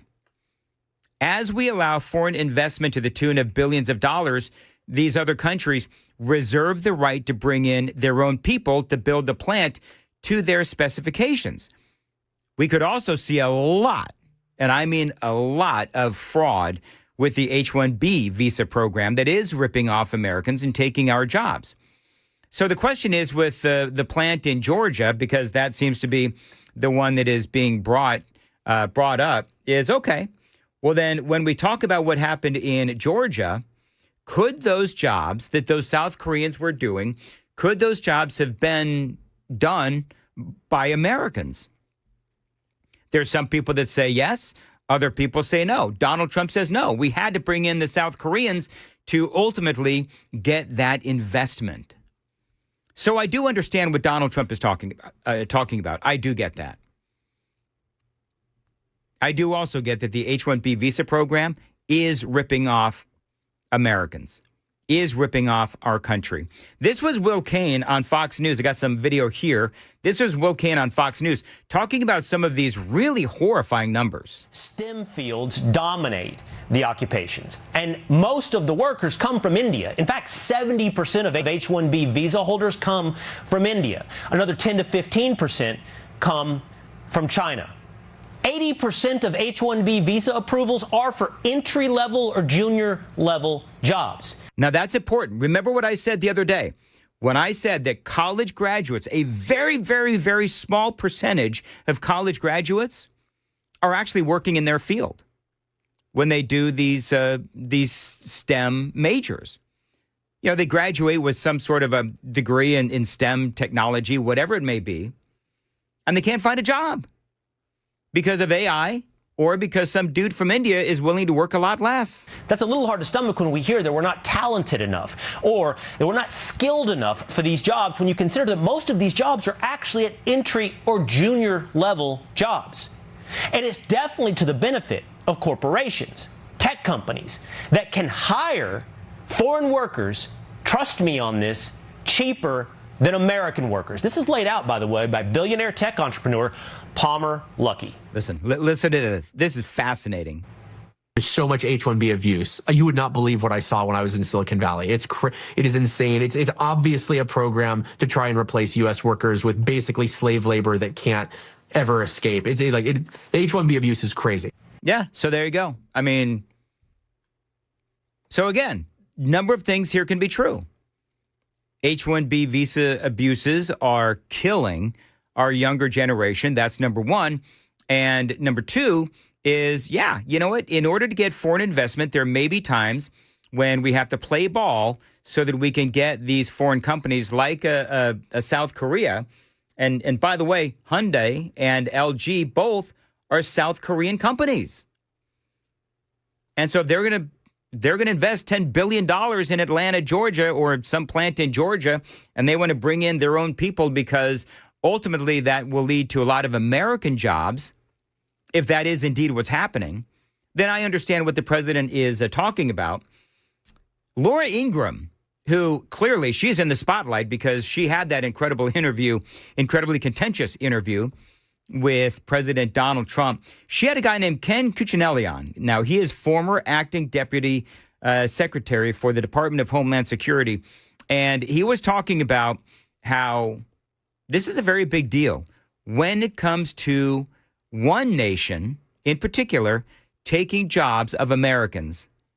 It's the company that I rail. It's the country that I rail about all the time, China. Countering China is one of the rare areas where you can get pretty substantial bipartisan support in Congress, even though they haven't been very active.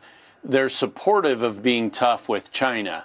Very rare area of bipartisan agreement. The H-1B subject is very, very sensitive because Congress, both sides of the aisle, is really against the American worker on this and has been for decades.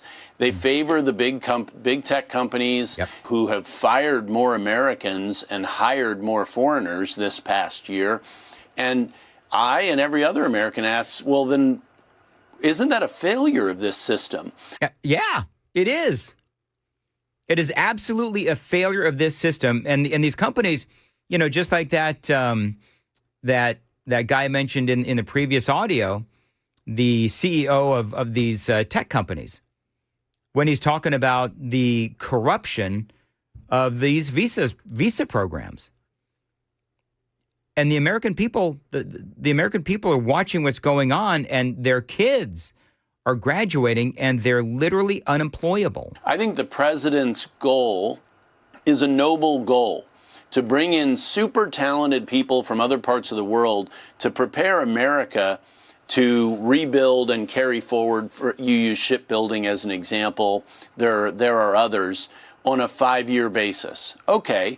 But that is not what H-1Bs have been. They have been mass scale, low level, middle class displacing jobs. And it's been very detrimental to America and Americans. And that's why the reaction, I think.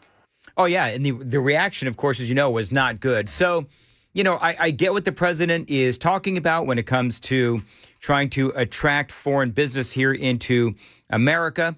That is a separate discussion from the absolute fraud that we're seeing in the H-1B visa program. And by the way, don't even get me started on what's going on in California with these drunken, illegal alien 18-wheeler truck drivers who continue to kill Americans across the country. It is 7:24 on Nashville's Morning News. Good morning. That's a cheery segment. Sam, what is coming up next? Well, one Middle Eastern nation is under scrutiny for its use of capital punishment, and an uberly needed update to ride sharing here in Nashville. Those stories and more here on Super Talk 99.7 WTN. Thank you, Sam. 724, Nashville's Morning News on Super Talk 99.7 WTN. Dan Mandis here. Whether you are 20, 40, or 60 years old, Vision for Life has the right procedure to help you see clearly without glasses or contacts. Now, if you're tired of dealing with blurry vision, Dr. Horn at Vision for Life is the name to know in Nashville. Now, Dr. Horn has helped thousands of people just like me and just like you finally break free from glasses and contacts. Now, what makes Vision for Life different is that your treatment is tailored just for you. There's no cookie cutter approach, just smart, personalized care using the most advanced technology available. So no matter your age or your eye condition, Vision for Life is the destination for vision correction. Schedule your consultation today and let Dr. Horn create a custom vision plan built around your lifestyle and your vision goals. Call them 615-436-2020. Tell them Dan Mandis told you to reach out. 615-436-2020. Visionforlife.com and start seeing life the way it was meant to be seen.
Good morning and world and all who inhabit it. It's 7:30 and I'm Sam Rutherford with your headlines.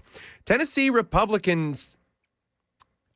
global outcry is growing over Saudi Arabia's aggressive use of the death penalty for drug trafficking. According to Amnesty International, the kingdom executed a record 345 people in 2024, the highest in over 30 years, and another 180 in the first half of 2025 alone, with 46 coming in June. About two-thirds of those were for nonviolent amphetamine smuggling, often poor foreign workers from Egypt, Ethiopia, and Somalia coerced into transport. Human rights groups slam the practice as a violation of international norms, spotlighting cases like Egyptian fisherman Issam Shazli, forced at gunpoint to ferry drugs and now on death row. The United Nations has urged a halt, especially for 26 Egyptian nationals. Contrast that with the U.S., no death penalty for drugs here. The average federal sentence is just 82 months, while Customs and Border Protection seized over 280,000 pounds of narcotics last year without resorting to executions. Critics say Saudi's deterrence claim falls flat amid the surge. A growing scandal in war-torn Ukraine. Its National Anti-Corruption Bureau says a corruption scheme elicited kickbacks worth $100 million from contractors hired to build defenses for Ukraine's energy infrastructures to protect it from attacks.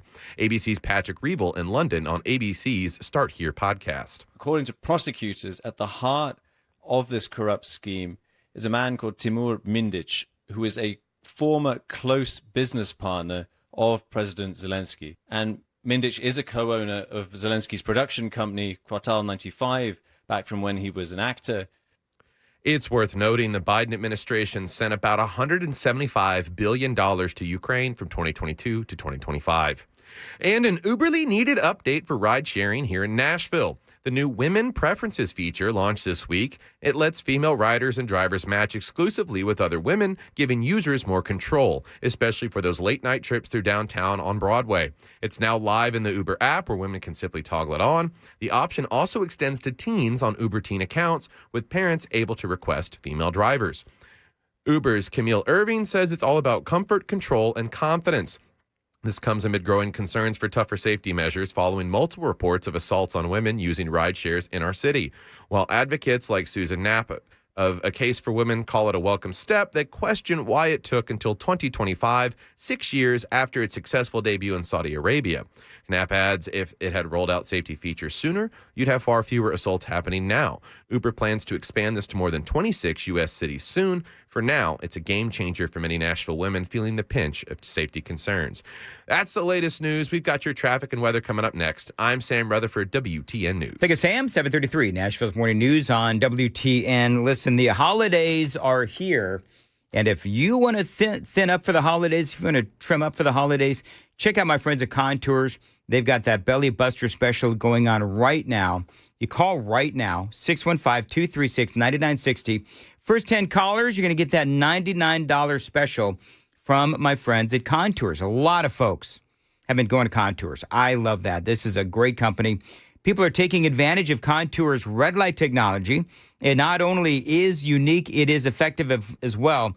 Now, if you don't know what red light technology is, basically what you need to do is, I'm not even going to try to explain it to you, but a lot of people have been using it. Go to contoursllc.com. That is contoursllc.com. And check out the video and check out the photographs that they've provided, because it explains how valuable this red light technology can be to you. And you can get a belly buster special. You can get facials as well. There's a lot of things that you can do. Heck, if you're out there doing your Christmas shopping, why don't you think about a special from Contours? Call them right now, 615-236-9960.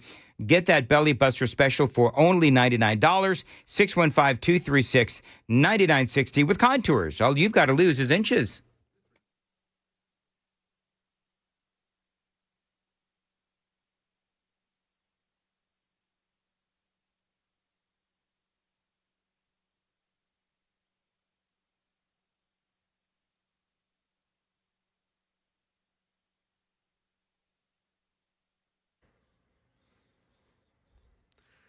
Okay, if you're making your way into downtown, you're going to notice some volume delay buildup on 65 from the Columbia area. We still have that crash with the right shoulder block at Old Hickory Boulevard South at exit 62 area.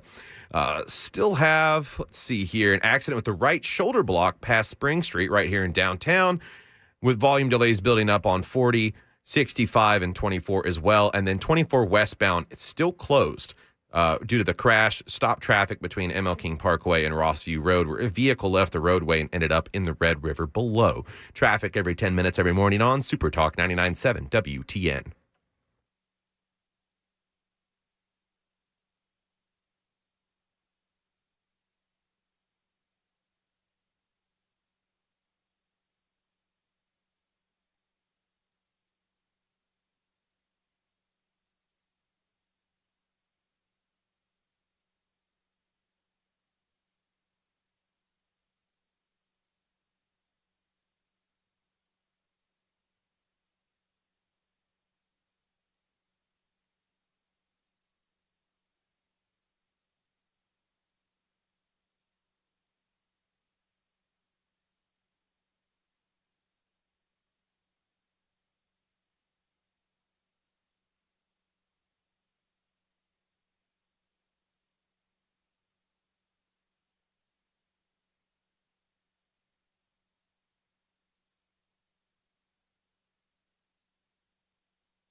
How do I depend on Xfinity? Let me count the ways. Now, I've got a lot riding on my rock-solid internet from Xfinity. Of course, Riker, homework, all that gaming. Amy is working all day long from home, and more often than not, I am either prepping for a show or doing a show downstairs in my basement studio.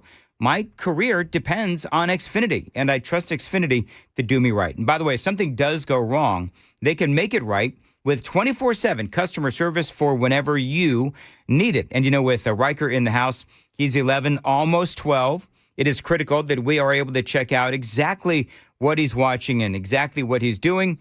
And with Xfinity, you can. And these days, that is incredibly important. Now, you can depend on these folks just like I can, so check them out today, online, anytime. Xfinity.com, that is Xfinity.com, 1-800-XFINITY, or stop by a store today, 1-800-XFINITY, or stop by a store today.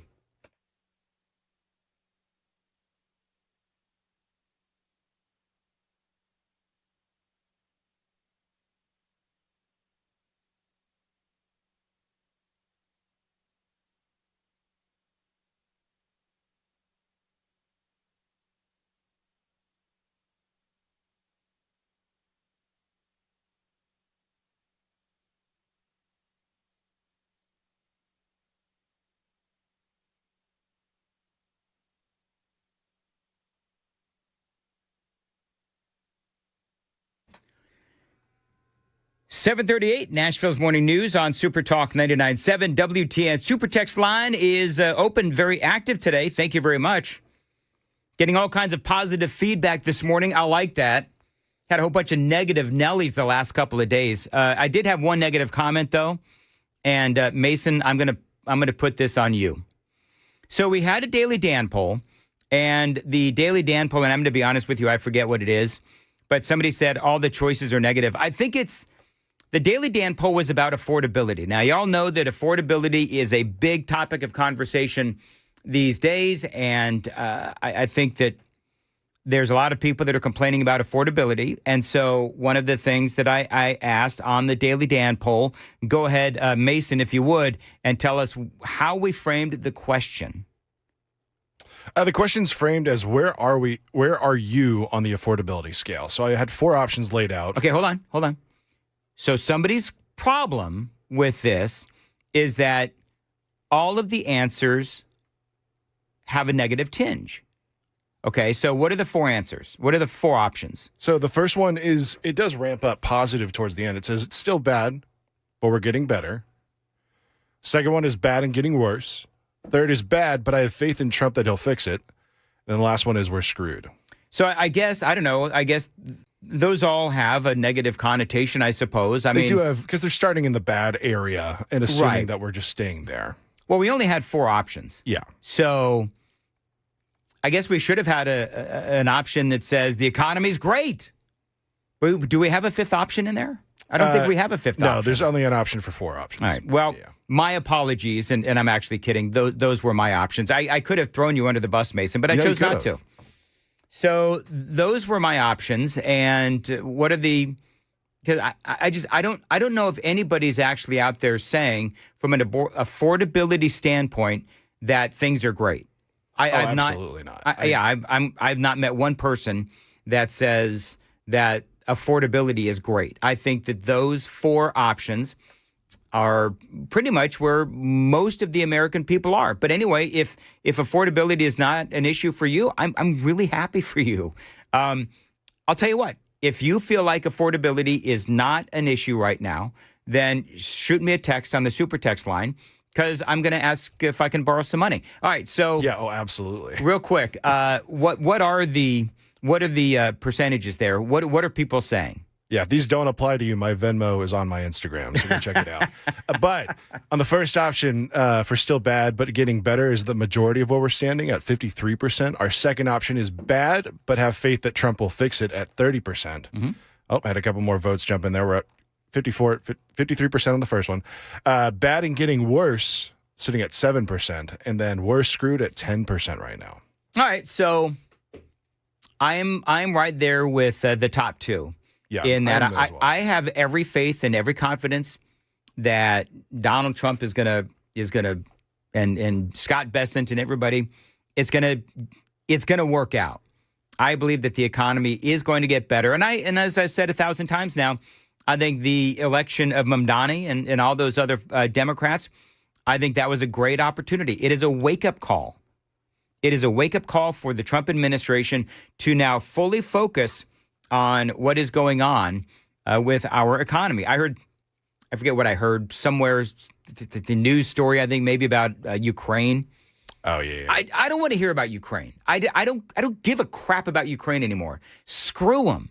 If Vladimir Putin and Zelensky can't get their crap together, then why are we more invested than they are? To hell with them. We need to fix our country, and there is an affordability issue in this country, and I need Trump to fully focus on that. And I'm just telling you, that is where the midterm election is going to be won and lost, specifically when we're talking about independence. By the way, you folks in the 7th Congressional District, don't forget early voting continues. So you're voting between basically Afton Bain and Matt Van Epps. And I'm not one to endorse anybody, but I'm telling you, you don't want Afton Bain. Afton Brainless. That's exactly right, Sam. Speaking of brainless activity, apparently that driver that ran off the road up on 24 westbound, so we're still closed up there. No indication on when that road is going to be reopened. 24 West heading up towards Clarksville? Yeah, it's now a death investigation as that driver of that vehicle that landed in the river was pronounced dead at the scene. That's what we've had two. We've had two fatalities on the highways. Actually, on 24, was the one earlier this week on 24? I think that was on 40 in Lebanon.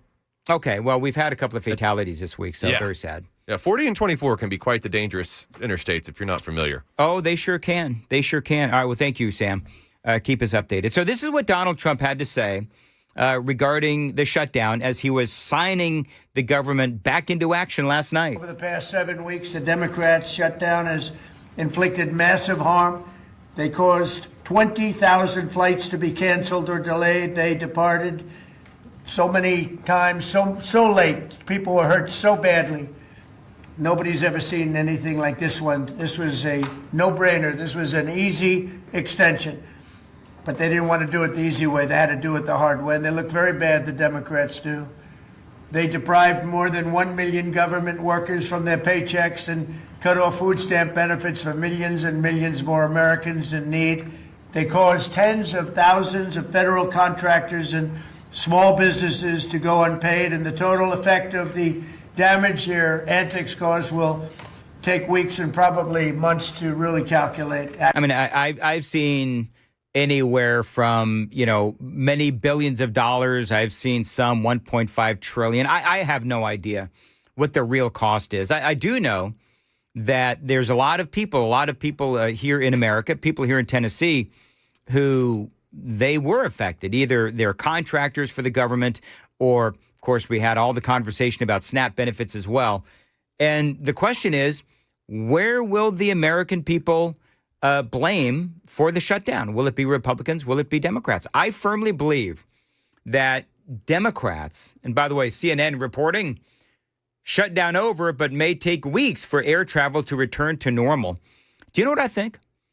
I think that the reason why the Democrats are trying to push the whole Epstein thing again is because even though they have polling that they will promote that says that the Republicans are being blamed, can I ask this question?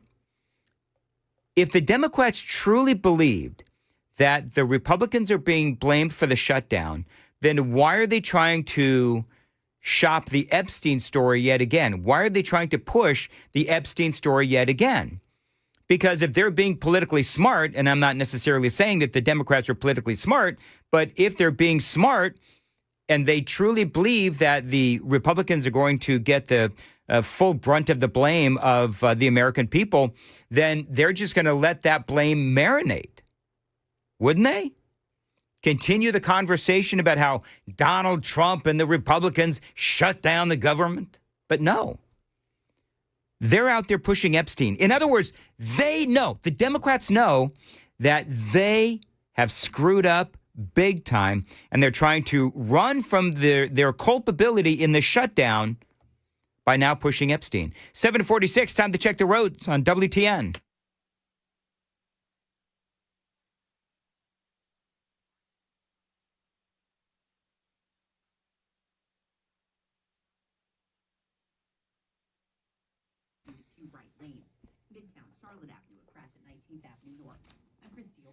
All right, as far as your weather goes, it looks like it's going to be sunshine, some high clouds as opposed to low clouds, some high clouds and a high of 66 degrees. Appreciate you listening to Nashville's Morning News. All right, real quickly, let's get through with some of this audio from Donald Trump reopening the government last night. Calculate accurately, including the serious harm that they did to our economy and to people and to families. So I just want to tell the American people, you should not forget this when we come up to midterms and other things. Don't forget what they've done to our country. I also want to call for a termination to the filibuster so that this can never happen again. Yeah, and Don, that is another conversation that we've been having about whether or not to terminate the filibuster. I've gone all over the place on that one. I know that a lot of you feel like the filibuster should be abolished while we have the opportunity to do it, because once the Democrats, if they ultimately end up getting power, they're going to go out and they're going to do it. But the bottom line is, while I do understand what the president is saying, I don't think he has the votes in the Senate to actually abolish the filibuster. So we'll continue to have that conversation. One of the things that I really liked, though, from what the president had to say, because remember, this is the president where he wanted to basically, speaking of abolishing, he wanted to get rid of Obamacare. And everybody knows the president and the Republicans for a lot of years, they wanted to get rid of Obamacare. And he said something last night that I really, really liked. This is President Trump talking about the future of health care. So I'm always willing to work with anyone, including the other party. We'll work on something having to do with health care. We can do a lot better. We can do great. So much money is involved, and we're willing to pay so much money to the people. So we're going to pay a lot of money to the people. They're going to go out and buy their own health care, and we're going to forget this Obamacare madness. So the president has been saying for a long time, Republicans said for a long time, repeal and replace, repeal and replace, repeal and replace. They, as we all know, they never did it. And I don't think that they're going to be able to do it now, but I like what he's saying. I like that the president is acknowledging, as he always has, that Obamacare is a complete cluster. It is. And as we've been talking about, the subsidies are only masking really what is a broken healthcare system. And that is on the Democrats. That is on Barack Obama. That is on a long list of Democrats since Obamacare was first passed. And so the Democrats don't want to fix it. Do you know why Democrats, by the way? Do you know why Democrats don't want to fix Obamacare? Is because if they actually did try to fix Obamacare and Lord help them if it's Donald Trump that does it, it would be admitting that they made a mistake. And they're not willing to do that. They would rather let a broken system continue than allow Donald Trump to have any part in fixing what clearly is a broken healthcare system in our country. It is 7:51 on Super Talk 99.7 WTN. Super text line is open, 615-737-9986, 615-737 WWTN. I do want to play this audio bite for you. I was getting ready to wrap up the segment, but I just saw this, and I want to play this as well. This is President Trump, just real quickly on Obamacare. This is President Trump with a message to the insurance companies. It's going to go down. It went the exact opposite with the biggest increase of healthcare in any country. It's a disaster. And I'm calling today for insurance companies not to be paid, but for the money, this massive amount of money, to be paid directly to the people of our country so that they can buy their own health care, which will be far better and far less expensive than the disaster known as Obamacare. And I've had, I think, great support. I've even had Democrat support. So we want the money that would be going to the insurance company, which is hundreds of billions of dollars. You know, their stock prices have gone up by 1,000% in many cases, 1,000% over a short period of time, because our country stupidly pays them so much money with this Obamacare scandal. So I want the money to go directly to you, the people. And you go out and you'll buy your own health insurance, and you'll negotiate different plans, and you'll get much better insurance, and you will be an entrepreneur for yourself. So I'm always willing to work with anyone, including the other party. We'll work on something having to do with health care. We can do a lot better. We can do great. So much money is involved, and we're willing to pay so much money to the people. All right, so that is Donald Trump, and he's basically throwing down the gauntlet, right? He's basically saying, all right, listen, I'm willing to work with anybody, acknowledging that a problem exists. And I've had 3 or 4 interviews on Obamacare here in the last couple of weeks on what's wrong with it and how to fix it. And I believe that every single one of those interviews, one degree or another, every one of those interviews talked about how it all goes back to the insurance companies. It all goes back to the insurance companies. We need to get this figured out. And Donald Trump and the Republicans have been trying to do this for years. The party that is getting in the way, of course, is the Democrats. It is 7:53 on Super Talk 99.7. And Sam's got your news coming up. Sam. Well, now 2 Tennessee senators are among those eligible to sue the federal government, and a lawsuit in North Carolina may set a new social media precedent. Those stories and more coming up next on Super Talk 99.7 WTN.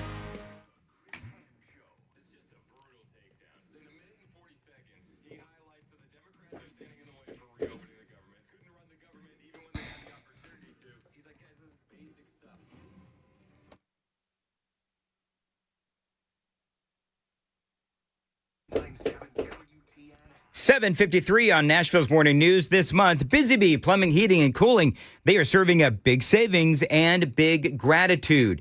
Get a clogged drain if you've got a clogged drain. If you've got a clogged drain, don't wait. Get our 93 or free main line opening special. That's right, only $93. And this is where the free comes in. If Busy Bee can't figure out the problem, that service is actually free. Offer valid for single-family homes only. It is important to do this heading into the holidays and the really cold season. And by the way, that $93, that is a great deal. Big-time savings, courtesy of Busy Bee. Now, if you're also feeling festive, submit your favorite Thanksgiving recipe, and you could win $2,000 off a new HVAC install. The runner-up is going to get $1,000 off. Winners announced on Facebook Live. That is going to happen on November 21st. So remember, if you've got a clogged drain, don't wait. Get our $93 or free main line opening special. That's right, only $93. Again, offer valid for single-family homes only. Call them 615-775-7833, 615-775-7833. Find them online anytime. BusyBeeHVAC.com. Busy Bee Plumbing, Heating, and Cooling, where comfort meets care.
You know, I'd like to go, but I've got another hour to go.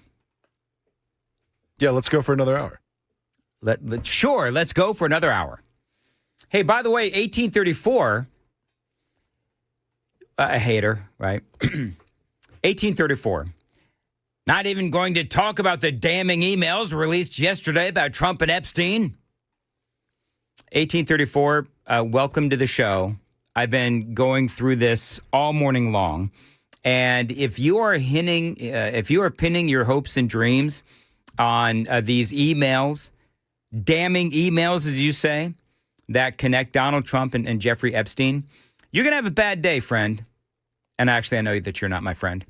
But those emails actually show absolutely nothing. And if you were listening earlier, you would have heard my monologue where I debunked literally every single email that Jeffrey Epstein sent, those many years ago. But I'll go ahead and do it again because I actually have not played all of my audio related to that segment. So why the Democrats are pushing the whole Jeffrey Epstein thing yet again is coming up next. And also, what did he say? And why is it a bunch of BS? I'm going to tell 1834 and the rest of you that coming up next on WTN.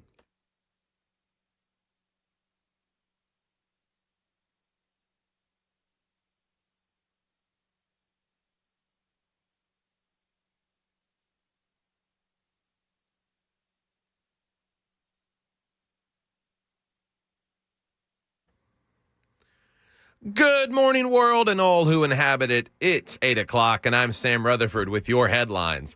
Tennessee's Republican senators Marsha Blackburn and Bill Hagerty are among 8 lawmakers eyeing a massive lawsuit over seized phone records from the January 6th Capitol investigation. A controversial provision in a new government spending bill lets them sue the Fed for $500,000 per violation, retroactive to 2022. For the secret grabs by former special counsel Jack Smith, it's not an automatic payout. It has to be won at civil trial. The measure sparked bipartisan fury during a late-night House Rules Committee hearing Tuesday. Democrat Representative Suhas Subramanian blasted it. This is why people hate Congress. They think we're all corrupt. Republican Rep. Chip Roy worried it looks self-serving. Even so, the committee advanced the bill to dodge a potential government shutdown. Blackburn's office vows to sue anyway, calling it, quote, a blatant weaponization of government to silence opposition. Hagerty's team has not commented yet. Critics warn it could cost taxpayers up to $50 million.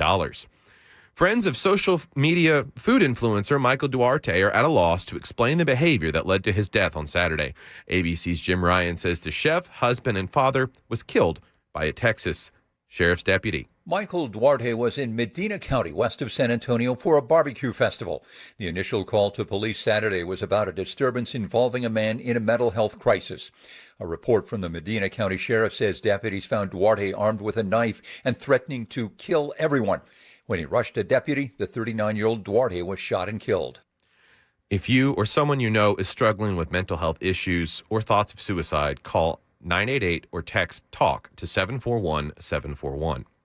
In North Carolina, a jury this week ordering a TikTok influencer accused of breaking up a marriage to pay nearly $2 million to the jilted spouse. ABC's Victor Akendo. Is that man worth it? Is that woman worth it? Akira Montague sued Brene Kennard, a TikToker with millions of followers, under an unusual state law in North Carolina. Montague claiming that Kennard had an affair with her husband, and as a result, Montague claimed what's known as alienation of affection. Kennard denied the allegations and claimed the photos and videos were obtained illegally, but the judge rejected her request to dismiss the case, and the jury awarded Montague $1.75 million. And in local news, a shocking road rage incident in South Nashville, WKRN reports. A woman delivering packages allegedly opened fire on another driver during a heated argument. It unfolded Wednesday at Harding Place and Humber Drive when 33-year-old LaCole Douglas, behind the wheel of a white box truck, pulled out a gun and shot multiple times at the victim's vehicle, leaving bullet holes in both doors. Douglas claimed to police she thought the man was reaching for a weapon, but no one was hurt. A witness tailed her to South Perimeter Park Drive, where officers found the gun and shell casings inside the delivery truck. Shockingly, she kept on with her deliveries afterwards. Douglas now faces charges of attempted homicide, vandalism, and being a felon in possession of a firearm. She's held on a $75,000 bond. MMPD urges drivers to de-escalate and call 911 instead. Market numbers report brought to you by Beacon Capital Management online at beaconcm.com. 3 minutes into market open now. The Dow is down 96 points. The Nasdaq is also down 96 points, and the S&P is down 20 points. That's the latest news. We've got your traffic and weather coming up next. I'm Sam Rutherford, WTN News.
Okay, looks like a lot of our accidents this morning have cleared up. We still have a crash at Old Hickory Boulevard.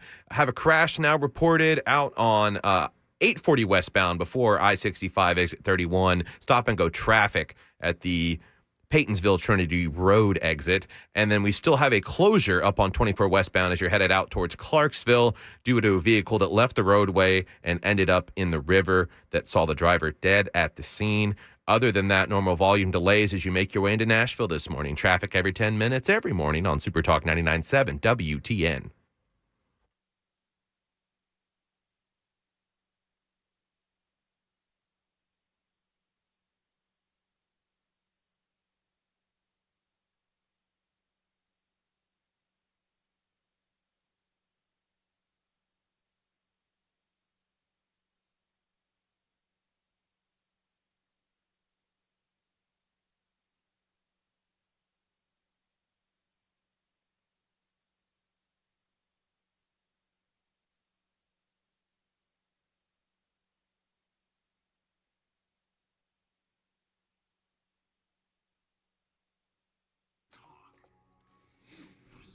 .807 Nashville's Morning News on Super Talk 99.7 WTN. I don't know, Sam, if you've got this story. It's breaking news, and I've got it right here. Apparently, Metro Nashville School Board, they've asked for an infusion of cash.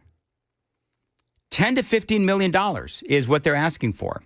So I don't know if maybe we need to get Jeremy Finley on the phone.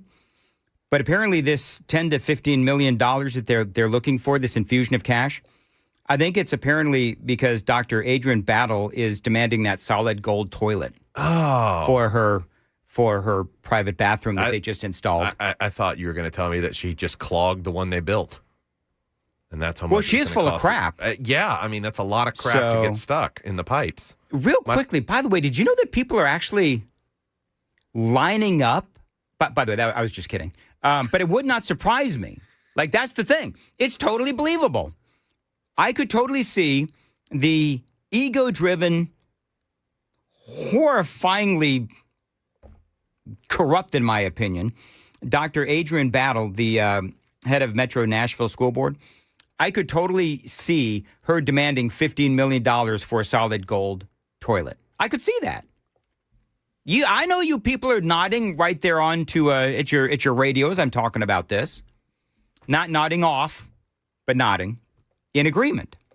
But did you know that people are lining up to use this toilet? Did you know that? Really?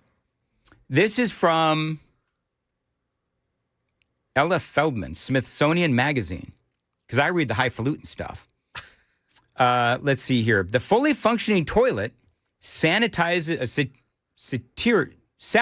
wealth and interrogates what we consider sacred, they say. Whatever. They say that people are lining up. Another version of this toilet from the same series, the solid gold toilet, has a more notorious history. Also titled America and made of pure gold. It was installed in 2016 at the Guggenheim Museum, where it attracted more than 100,000 visitors who lined up to use the commode. Critics compared the work to another iconic 1917 work, Fountain, a porcelain urinal. I don't understand. So how long would you wait in line doing the I gotta pee happy dance? You know what I mean?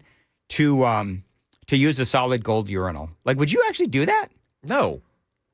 Mason, would you stand in line? No. Like, imagine you're trying to buy the ticket. People of a certain age will remember this. Sam, did you ever have to stand in line for concert tickets to like the Rolling Stones or something? Well, funny enough, I've been to the Stones, but I did pre-purchase those tickets. But I can remember if someone didn't show up to will call, right? And you'd be waiting to see, if, at a certain point for certain things. If they weren't going to show up, you could buy the tickets. Yeah, I remember waking up early, and then I'm going to get to business. But I remember waking up very early, and if there was a big band coming to where I used to live in California, and you'd have to, go down to Music Plus and stand in line. Were you one of those guys with a tent? Yeah, I would absolutely. Like when Journey came to town, I was one of those guys in a tent. And sleeping bag and all that kind of stuff. Bearded days? Yes, that was during the long-haired, bearded days. And so, yeah. And you would be lucky if you could get concert tickets, by the way. I feel like, as men, a lot of the time we're more impressed by the play. It's the Dr. Seuss book. Oh, the places you'll go. Not the gold toilets. Right. Well, and I can't imagine the experience of going to the bathroom is any different, whether it's a gold toilet or whether it's just like a porcelain toilet. Yeah. So people are just weird. But if you're standing on the edge of the Grand Canyon, why not? Sure. Okay. Very well. Just going to move on from there. Let's see here. So I had a challenge from somebody on the super text line.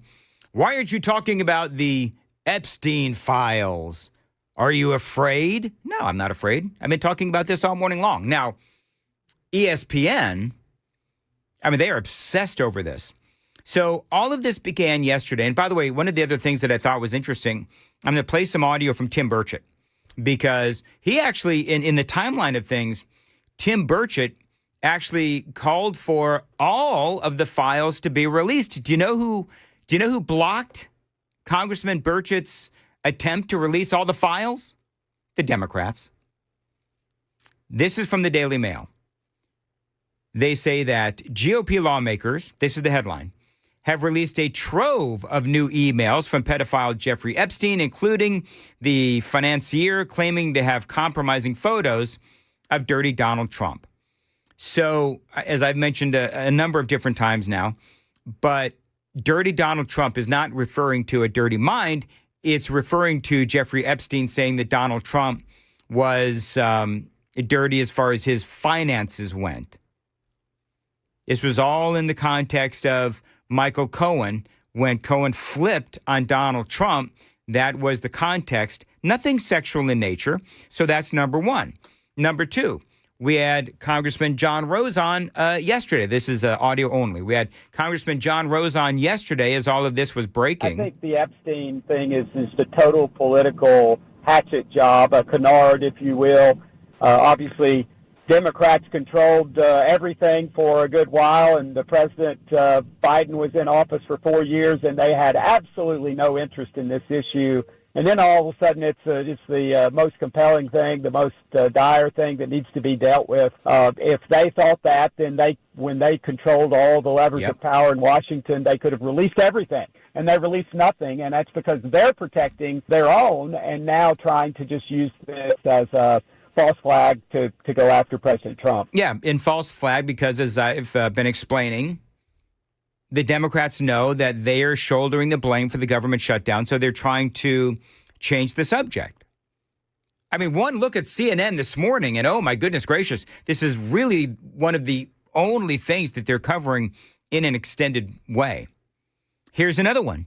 President Trump was supposedly in the kitchen with a bunch of bikini-clad girls. And as I mentioned earlier in the broadcast, well, I have too. They're called pool parties. They're called birthday parties during the summertime.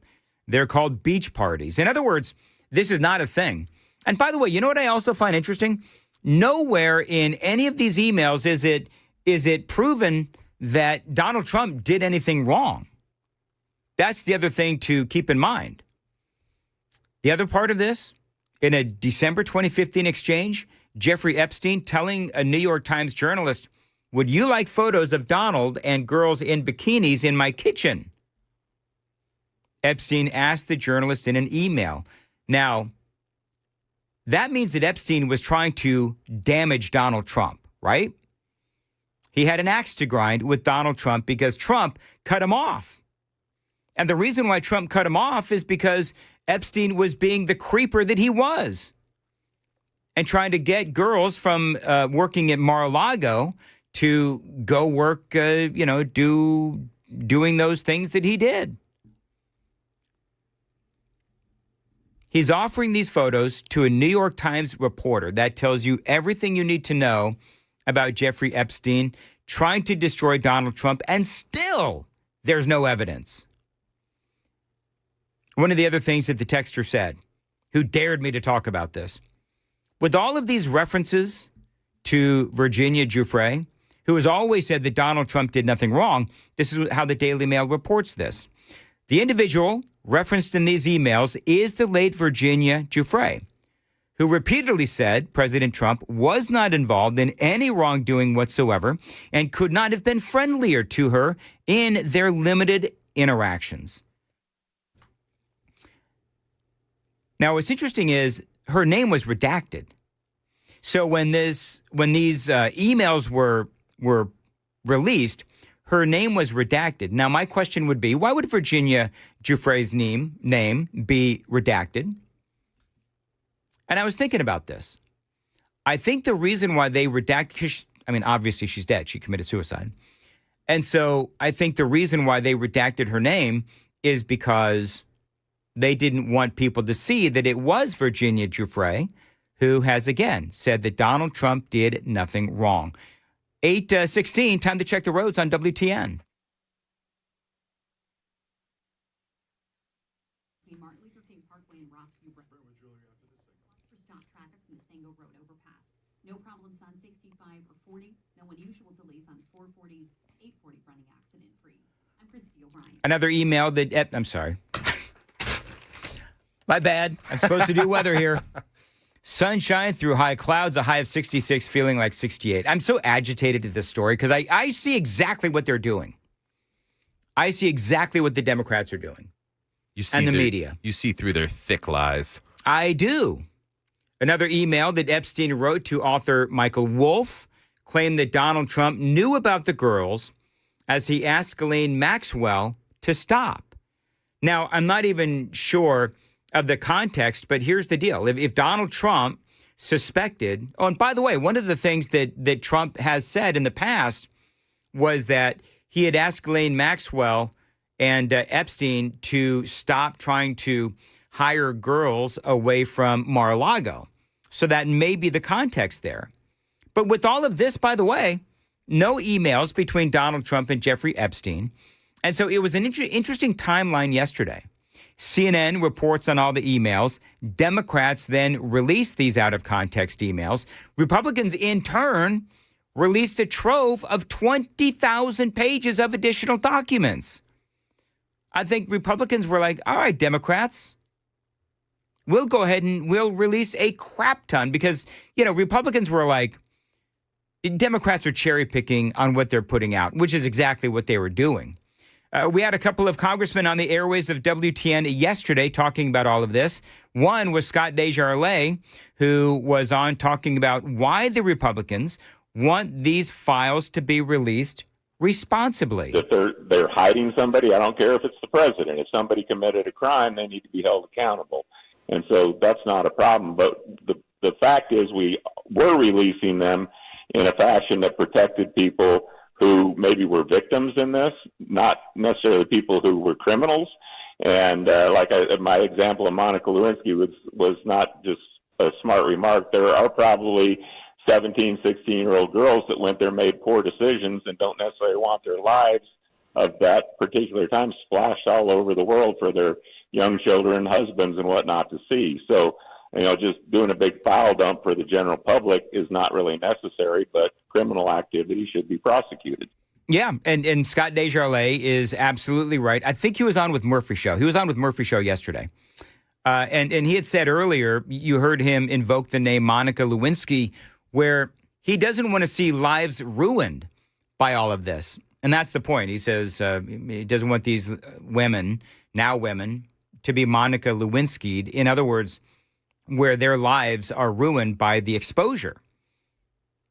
And so the obvious, Democrats had 3 elections to try and destroy Donald Trump with all of this. And when he ran against Hillary Clinton, when he ran against Joe Biden, and that second time when he ran against Biden and Kamala Harris, they didn't bring anything up.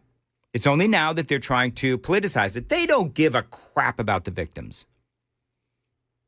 And worse than that, by the way, the Democrats are trying to frame this in a way that accuses Donald Trump of doing nefarious things when the victims themselves have said that Donald Trump did nothing wrong. We've had 2, at least 2. Maybe there's been more. Virginia Giuffre said Trump did nothing wrong. And by the way, Virginia Giuffre, she is the face of this whole thing as far as the victims go. But there were other victims that have also come out and said that Trump didn't do anything wrong. And you know what the thing is? The Democrats know darn right well that Trump didn't do anything wrong, but they are trying to frame, this is how nefarious and vile the Democrats are. And by the way, this is why you need to vote in the election for the 7th. Because we don't want to give up a House seat to the vile Democrats. We don't want to give up a House seat to someone like Afton Bain, who is one of those kinds of people, one of those Democrats that would out there accuse, although I don't know if she has, but I'm just saying that it's her party that is accusing Donald Trump of being a predator when there's no evidence to support that. So if you have any reservations about going out and not, if you're having any reservations about going and voting for the 7th, don't. You've got to vote for Matt Van Epps for the 7th. So Tim Burchett, as all of this was going on, he goes out there and he filed a request saying that, you know what? I want everything released. And he did. You know, Tim Burchett is all about the congressman. He is all about transparency. And so he came out and he said, listen, I've just filed a motion to have all of these released. Hey, everybody, Tim Burchett just left the House floor, and I tried to do a UC, unanimous consent, of tried to get the Epstein files, get it straight to the floor, just to cut out all this nonsense. And, and the Democrats blocked it, oddly enough. Now, here they've had it for 4 years, and they... obviously, if there's something there about Trump, they would have released it. And now they're all, let's get it out. Well, I just made a motion to bring it straight to the dadgum floor, and they blocked it. So this is politics. It has nothing to do with what's doing what's right. And it's Washington, D.C. to a T. And again, they ought to be ashamed of themselves, but they're probably not. Thank y'all for sending me here. All right, so that is Congressman Tim Burchett, never at a loss for words. And so now the discharge petition has been filed, and it'll be voted on by the full House in 7 days. The House version stands on its own, but for it to actually become a law, it would have to go through the Senate. The Senate has their own mechanism or procedure for doing this type of thing. But Republicans, and we've been talking about this, Republicans haven't really said if they'll take this issue up in the Senate. And ultimately, this whole thing, it's non-binding. The Department of Justice can come out, and the Department of Justice can just say, listen, this is an ongoing investigation, and we're not going to release this stuff. Bottom line, I think that they ought to release everything, especially if there's nothing, if Trump didn't do anything, and they're accusing Donald Trump of doing something, then release it. But, not to belabor the point, but you've got to release it responsibly. It is 8:24 on Super Talk 99.7 WTN. 615-737-9986 is the Super Text line. 615-737-WWTN. And Sam's got the news coming up at 8:30. Sam, what you got? Well, some courtroom drama befalls some staunch Trump opponents, and a local mayor is now under criminal investigation here in Tennessee. Those stories and more coming up on Super Talk 99.7 WTN.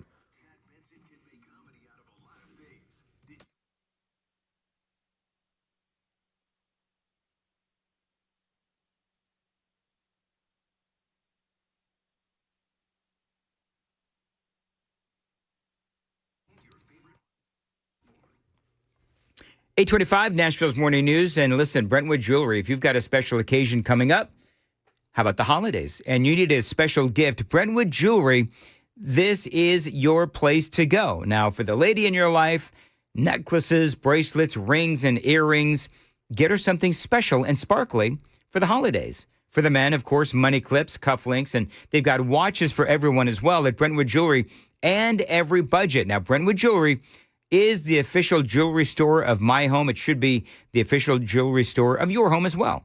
Now, if you've got a family heirloom, maybe it's an old watch that needs repair, maybe it is a ring that needs to be reset, Brentwood Jewelry can do it for you. They've got great merchandise, terrific prices for every single budget. One of the other things that I really like about Brentwood Jewelry, this is a family-owned business. They've been in Middle Tennessee for over 50 years. Brentwood Jewelry is the official jewelry store of my house. And yes, they are here to help you. 7012 Church Street East, located in the heart of Brentwood, just off Franklin Road. Exceptional style, exceptional deals every day for over 50 years. Find them online, brentwoodjewelry.com.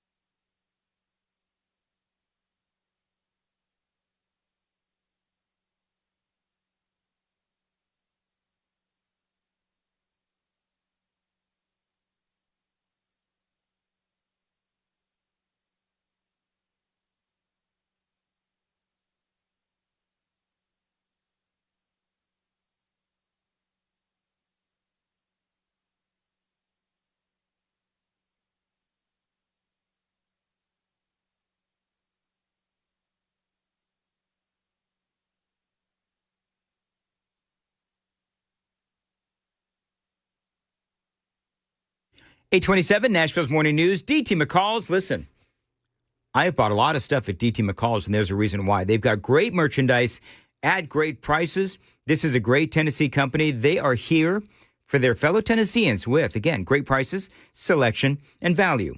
Anytime something breaks in my house, washer and dryer, maybe a dishwasher, whatever appliance may go down, first thing I do is I go to dtmccalls.com. When the fair Amy, when she says, hey, listen, we need a new couch, we need a new recliner. And I'm like, okay, well, let's go to dtmccalls.com. That's the first thing that I do. Appliances, if it plugs in, they've got it. They've, again, always got specials going on to save you money. Right there on the front page of their website, check it out. Specials and great prices on all the best brand of appliances, like washer and dryer sets, dishwashers, and a whole lot more. DT McCall's, they've been at it for over 100 years with a focus on customer service. I think I've bought at least a couple of appliances from DT McCall's. I know at least two. It's been a long time. but they're always great to work with. And by the way, if you buy it, they're going to deliver it for free and haul away the old stuff. They got 5 locations across Middle Tennessee: Carthage, Cookeville, Lebanon, Lafayette, and Franklin. Always online, dtmccalls.com.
Good morning, world, and all who inhabit it. It's 8:31, and I'm Sam Rutherford with your headlines. Legal fireworks in New York. CBS News reports lawyers for former FBI Director James Comey and State Attorney General Letitia James are battling to block Trump attorney Lindsay Halligan from representing a co-defendant in their ongoing defamation case.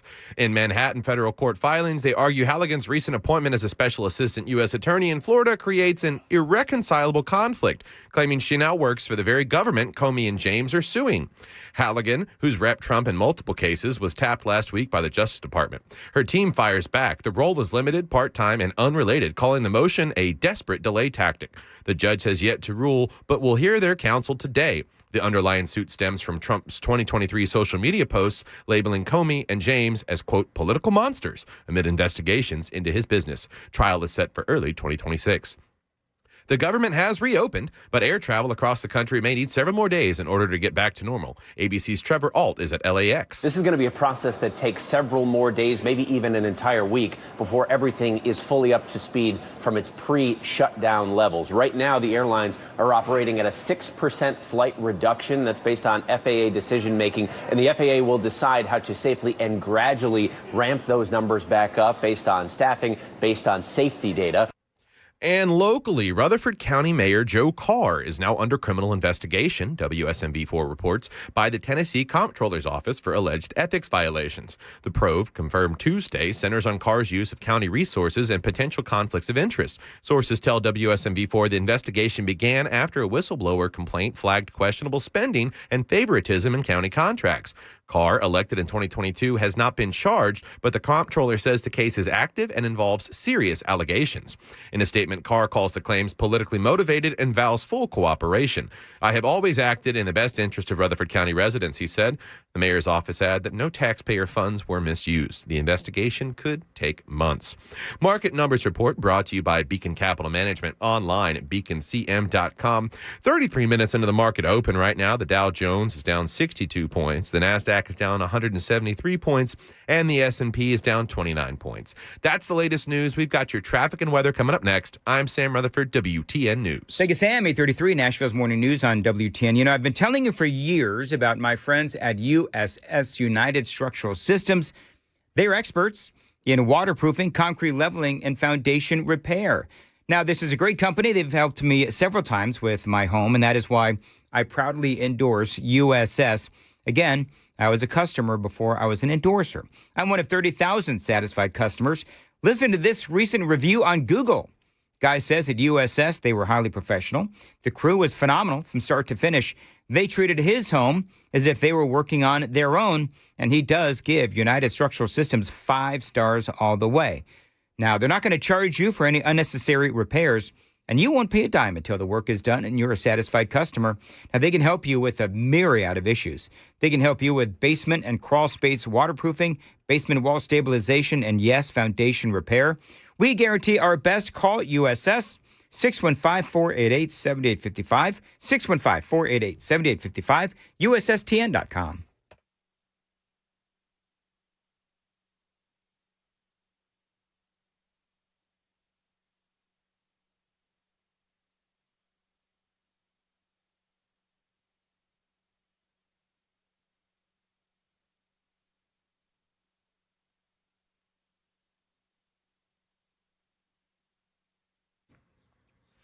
Okay, definitely got some backup as you're making your way into town this morning. Some normal volume delays on 65 as you're making your way into Nashville.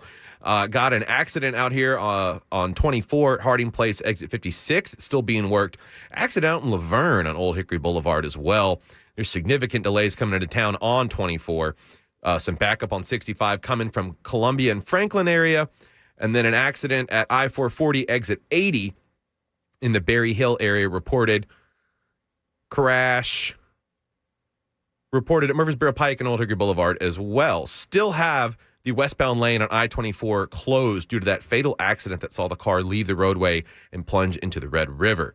Traffic every morning, every 10 minutes every morning on Super Talk 99.7 WTN. Thank you, Sam. 8:35, Nashville's Morning News on Super Talk 99.7. Dan Mandis here. If you need to save money on insurance, check out my friends at King and Associates Insurance.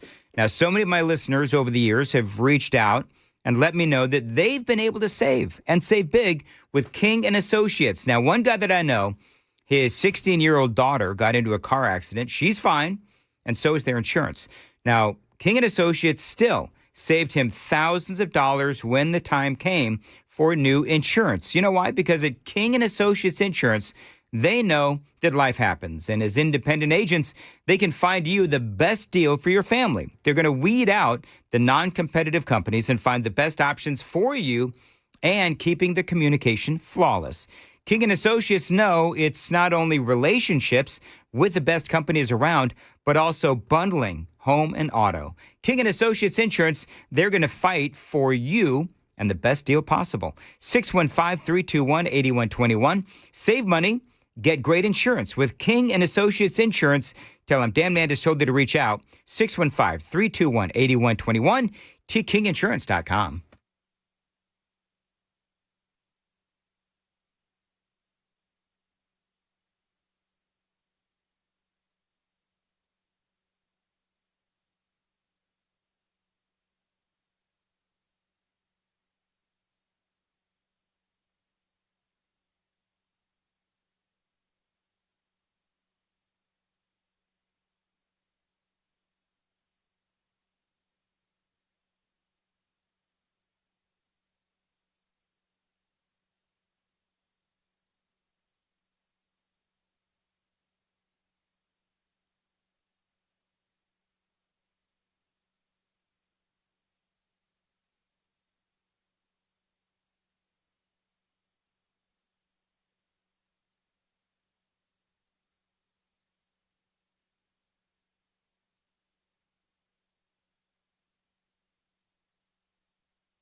8:38, Nashville's Morning News on Super Talk 99.7. And let's head right back to the News Traffic Center and find out, we got some breaking traffic, Sam? Yeah, Smoky Bar News reports in Robertson County, a traffic alert in White House. Overturned dump truck at 111 Meadows Road in front of White House High School. Going to back some things up this morning. Driver was injured, but injuries are non-life-threatening. It's just going to take a minute to clean that up. It hasn't even popped up on the traffic map yet. Okay, so nobody was seriously injured. Nobody was killed. Correct, but it's right in front of the high school in White House. So I can make this joke. Okay. Are you sure? Why do these senior pranks get so out of hand? That might be the joke of the week. See, that's a comedy that I bring to this show, Chris. Well, that's the intentional comedy. Your comedy in the 5 o'clock hour was impeccable. Why are you sir. still talking?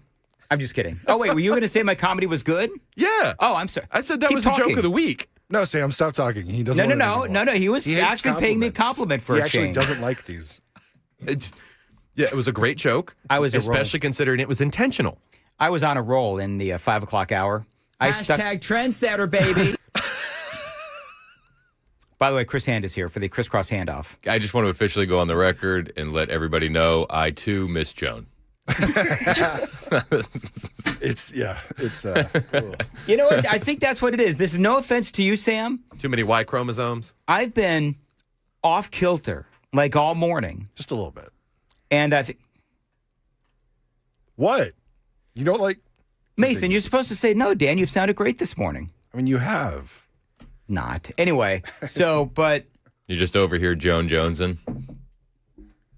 Yes, I'm Joan Jonesing. Did you just make that up yourself? I did. Although I think it might be unprofessional and slightly awkward and kind of Me Too-ish to say that I'm Jonesing for Jones. I didn't want to call her out on this yesterday. Is it really camping if you're in an RV? That's glamping. Or is it just a hotel on wheels? Some people use that as an actual full-time home. Yeah. I don't know if that's camping. I've never driven around in an RV. Have you ever been in an RV? Yeah, I've been in one. So I haven't driven in one. You don't strike me as the camping type. No. My boys really like it, so I'll do that for them. But after they're grown and they've moved on to other interests, I'm out. I would like an RV, though. I went to a Marriott one time. I stayed at a La Quinta, actually. So what were you saying? You did what? I would get an RV. I would drive around in an RV all day. Would you? Yeah. Because then I wouldn't have to stop. See, this is the thing. I have 4 kids. So every so often, every few miles, somebody's got to do something. Isn't that annoying? You eventually have to empty that tank. Bathrooms in the back, guys. Or here's a cup. We have gone down the Gatorade route before. Yeah? A lot easier with the boys. Oh, it sure is. I don't know how women do it, to be honest with you. You know, they have things that you can sell for. I actually learned this on the radio. They have things that you can sell, I guess, specifically for women if they need to go to the bathroom in the vehicle. It's a bit of a spout, if you will. They call them camping buddies or something. I don't know. Been around for a minute. It channels the liquid in a certain direction. Amy calls that Mother Nature sexism, by the way. Because, what are you doing? I was just scratching my beard. I'm sorry. I thought... I thought I wasn't giving you any signs. For you people listening on the radio, Chris is like scratching the front of his beard. I'm like, what? No. It wasn't like I rubbed my beard once because I had a little itch. I thought you were giving him a third base sign. I thought I was supposed to bunt. Okay. Hey, are you going to be able to go to Starbucks today in between the show and recording of the podcast? Yes, I will go to Starbucks. Because a lot of the employees are striking today. Only in the godforsaken cities like Philadelphia and New Jersey. Places like where Joan's from. Yeah, I was just about to say, you got a lot. You know what we could do? We could start hating on Joan because she's not here to defend herself. We love Joan. She'll call in. So I don't think she will. She's actually off enjoying herself. Yeah, she's not like Murphy, where if you say his name 3 times. No, we love when Murphy's show calls in. Oh yeah, of course, but it still happens. Yeah, but no, I will not be. I will be going to Starbucks because. And by the way, just so you people know, all you Starbucks haters, you people. Yeah, what do you mean? What do you mean by you people? You people that always hate on me for going to Starbucks. Do you know what I love? Oftentimes I go to Starbucks and people say, I go to Starbucks too. And when everybody bags on you for going to Starbucks, We have our own little relationship, me and the listeners that also go to Starbucks. And we just give that knowing nod to each other when I see them at the Starbucks. That's good. Can you show us what the knowing nod looks like for the people on the stream? Hold on, you wonder why Matt Murphy dubbed your package for Contours the effeminate one. Oh. Okay, I don't want Matt Murphy talking about my package. That's first of all. Number one. Number one. Number two. I really can't go any further. We'll be glad. That's a nasty one. That's nasty. The In-N-Out in Murfreesboro has the logo up. Ooh. Does it? Oh, it looks good, man. And the one in Antioch, too. Yeah. I know that they were putting one in Antioch? I didn't know that. Yeah. I did, yeah. Soon to be riddled with bullet holes. Do you know what? In-N-Out left. I would tell you people in Antioch. There I go with you people again. I would remind you people in Antioch. That one gets a little dicier. It starts getting dicey. And you people in Memphis, because I know you listen. Oh, they packed up and left Oakland. Yep. They packed up because they were like, our employees are unsafe and our customers are unsafe. So we're leaving. And they actually left. So Antioch, you better behave yourselves. Best behavior. I mean, Memphis is, you know what? Memphis is doing a lot better now. Yeah. They've had some help. They've had some help. And they're looking for more funding for future help. Keep some things permanent. I mean, I'd be for that. Would you be for that? Memphis getting some extra money to not kill other people? To a certain extent, yeah. If we could only save one life. If it only saves one life. That's all I'm saying.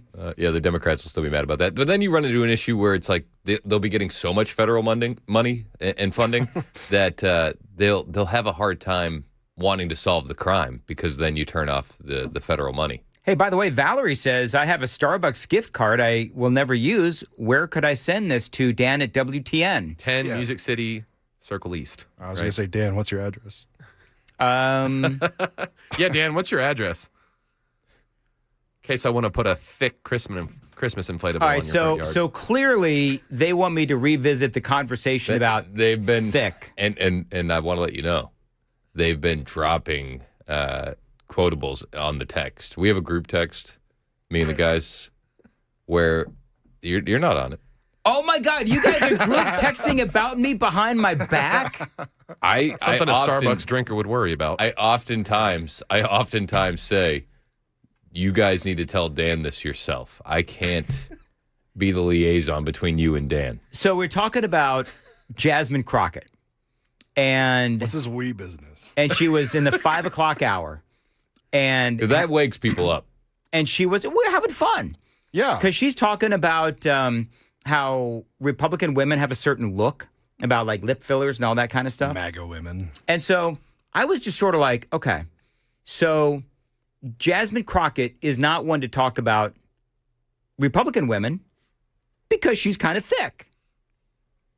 It's true. And what I meant by that, it's not disparaging.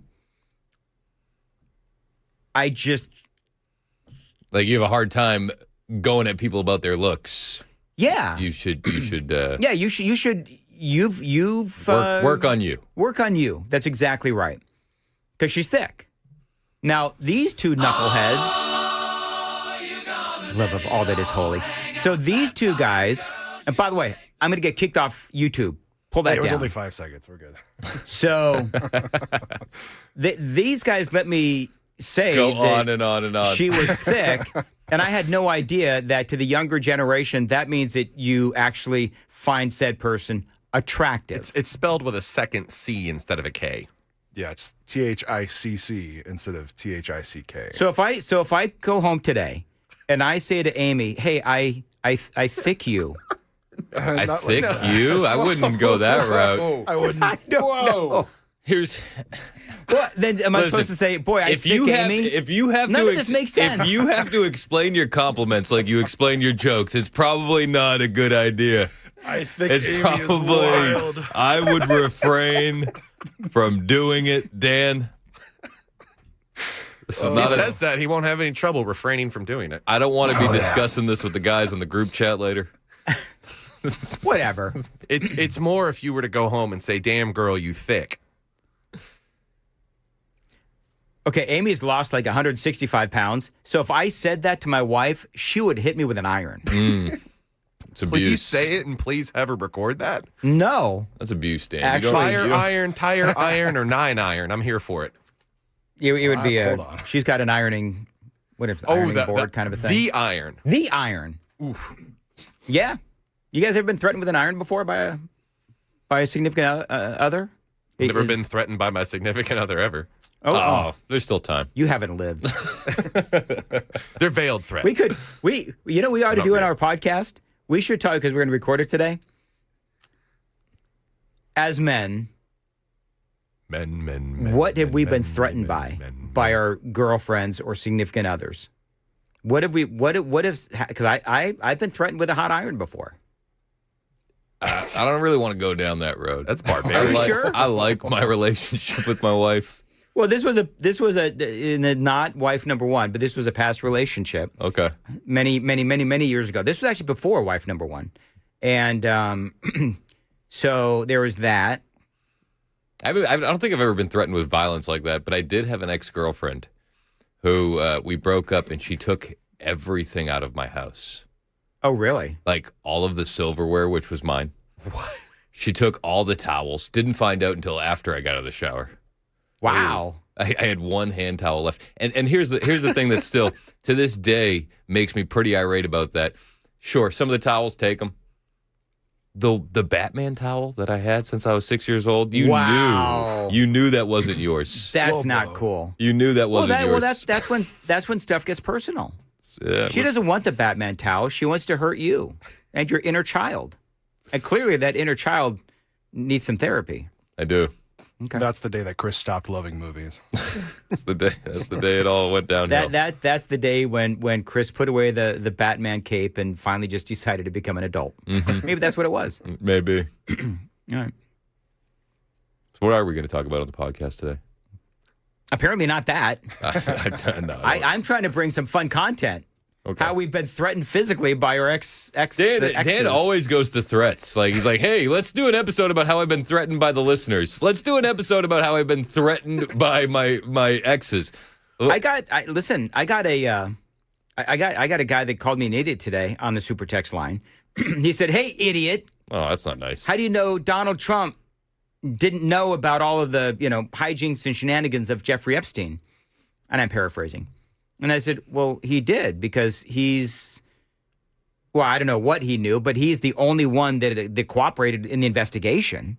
Right. And he called Bradley Edwards. Yeah, he called Jeffrey Epstein a creeper.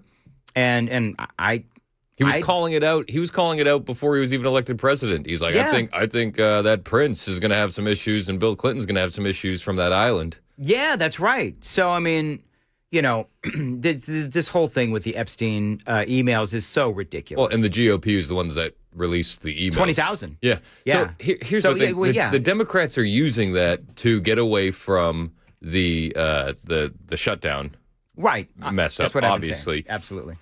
But isn't it so weird how they don't use something like the H-1B stuff, which the MAGA base is in an uproar over? And it leads people to go, there is the uniparty. Yeah. Because you have something that you really could use. Yeah. You're choosing not to because uniparty things. I think the Democrats, because you're right. I saw on CNN earlier, then we got to go, but I saw on CNN earlier that they've got this polling that shows that overwhelmingly the American people blame the Republicans for the shutdown. I don't believe that because their own network is nearly wall to wall on Epstein. Yep. They would be wall to wall on the shutdown if they could pin it on the Republicans. I don't know. I believe all the polls. My favorite, my favorite was the one that said Kamala was going to win. Exactly. That's exactly right. Or what was it? Was it Iowa?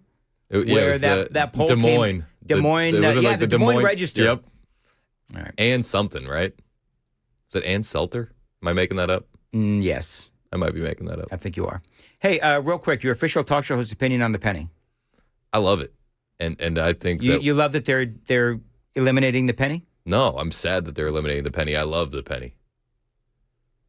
It breaks my heart. If I find a penny, I'm going to give it to you. Please. I'm going to be collecting all the pennies. We're gonna, you know what we need to do? We need to have a station event where people just bring in their pennies for Chris Hand. Let's do it. I'll take the Starbucks gift cards, and you'll take the pennies. Hand him your pennies. All we have to do is wait some time, and those pennies will be worth more. I think you'll be long gone before before those pennies are actually worth a lot more. Well, we have too many pennies as is. I got to have something to leave the kids. Working radio, that's all you have is pennies. All right, it is 8:54. Let's see. Sam, what's coming up? Well, one local CEO is stepping up in Nashville, and 2 departments in the Nashville area are teaming up to stop a string of burglaries as we get to the holiday season. Those stories and more here on Super Talk 99.7 WTN.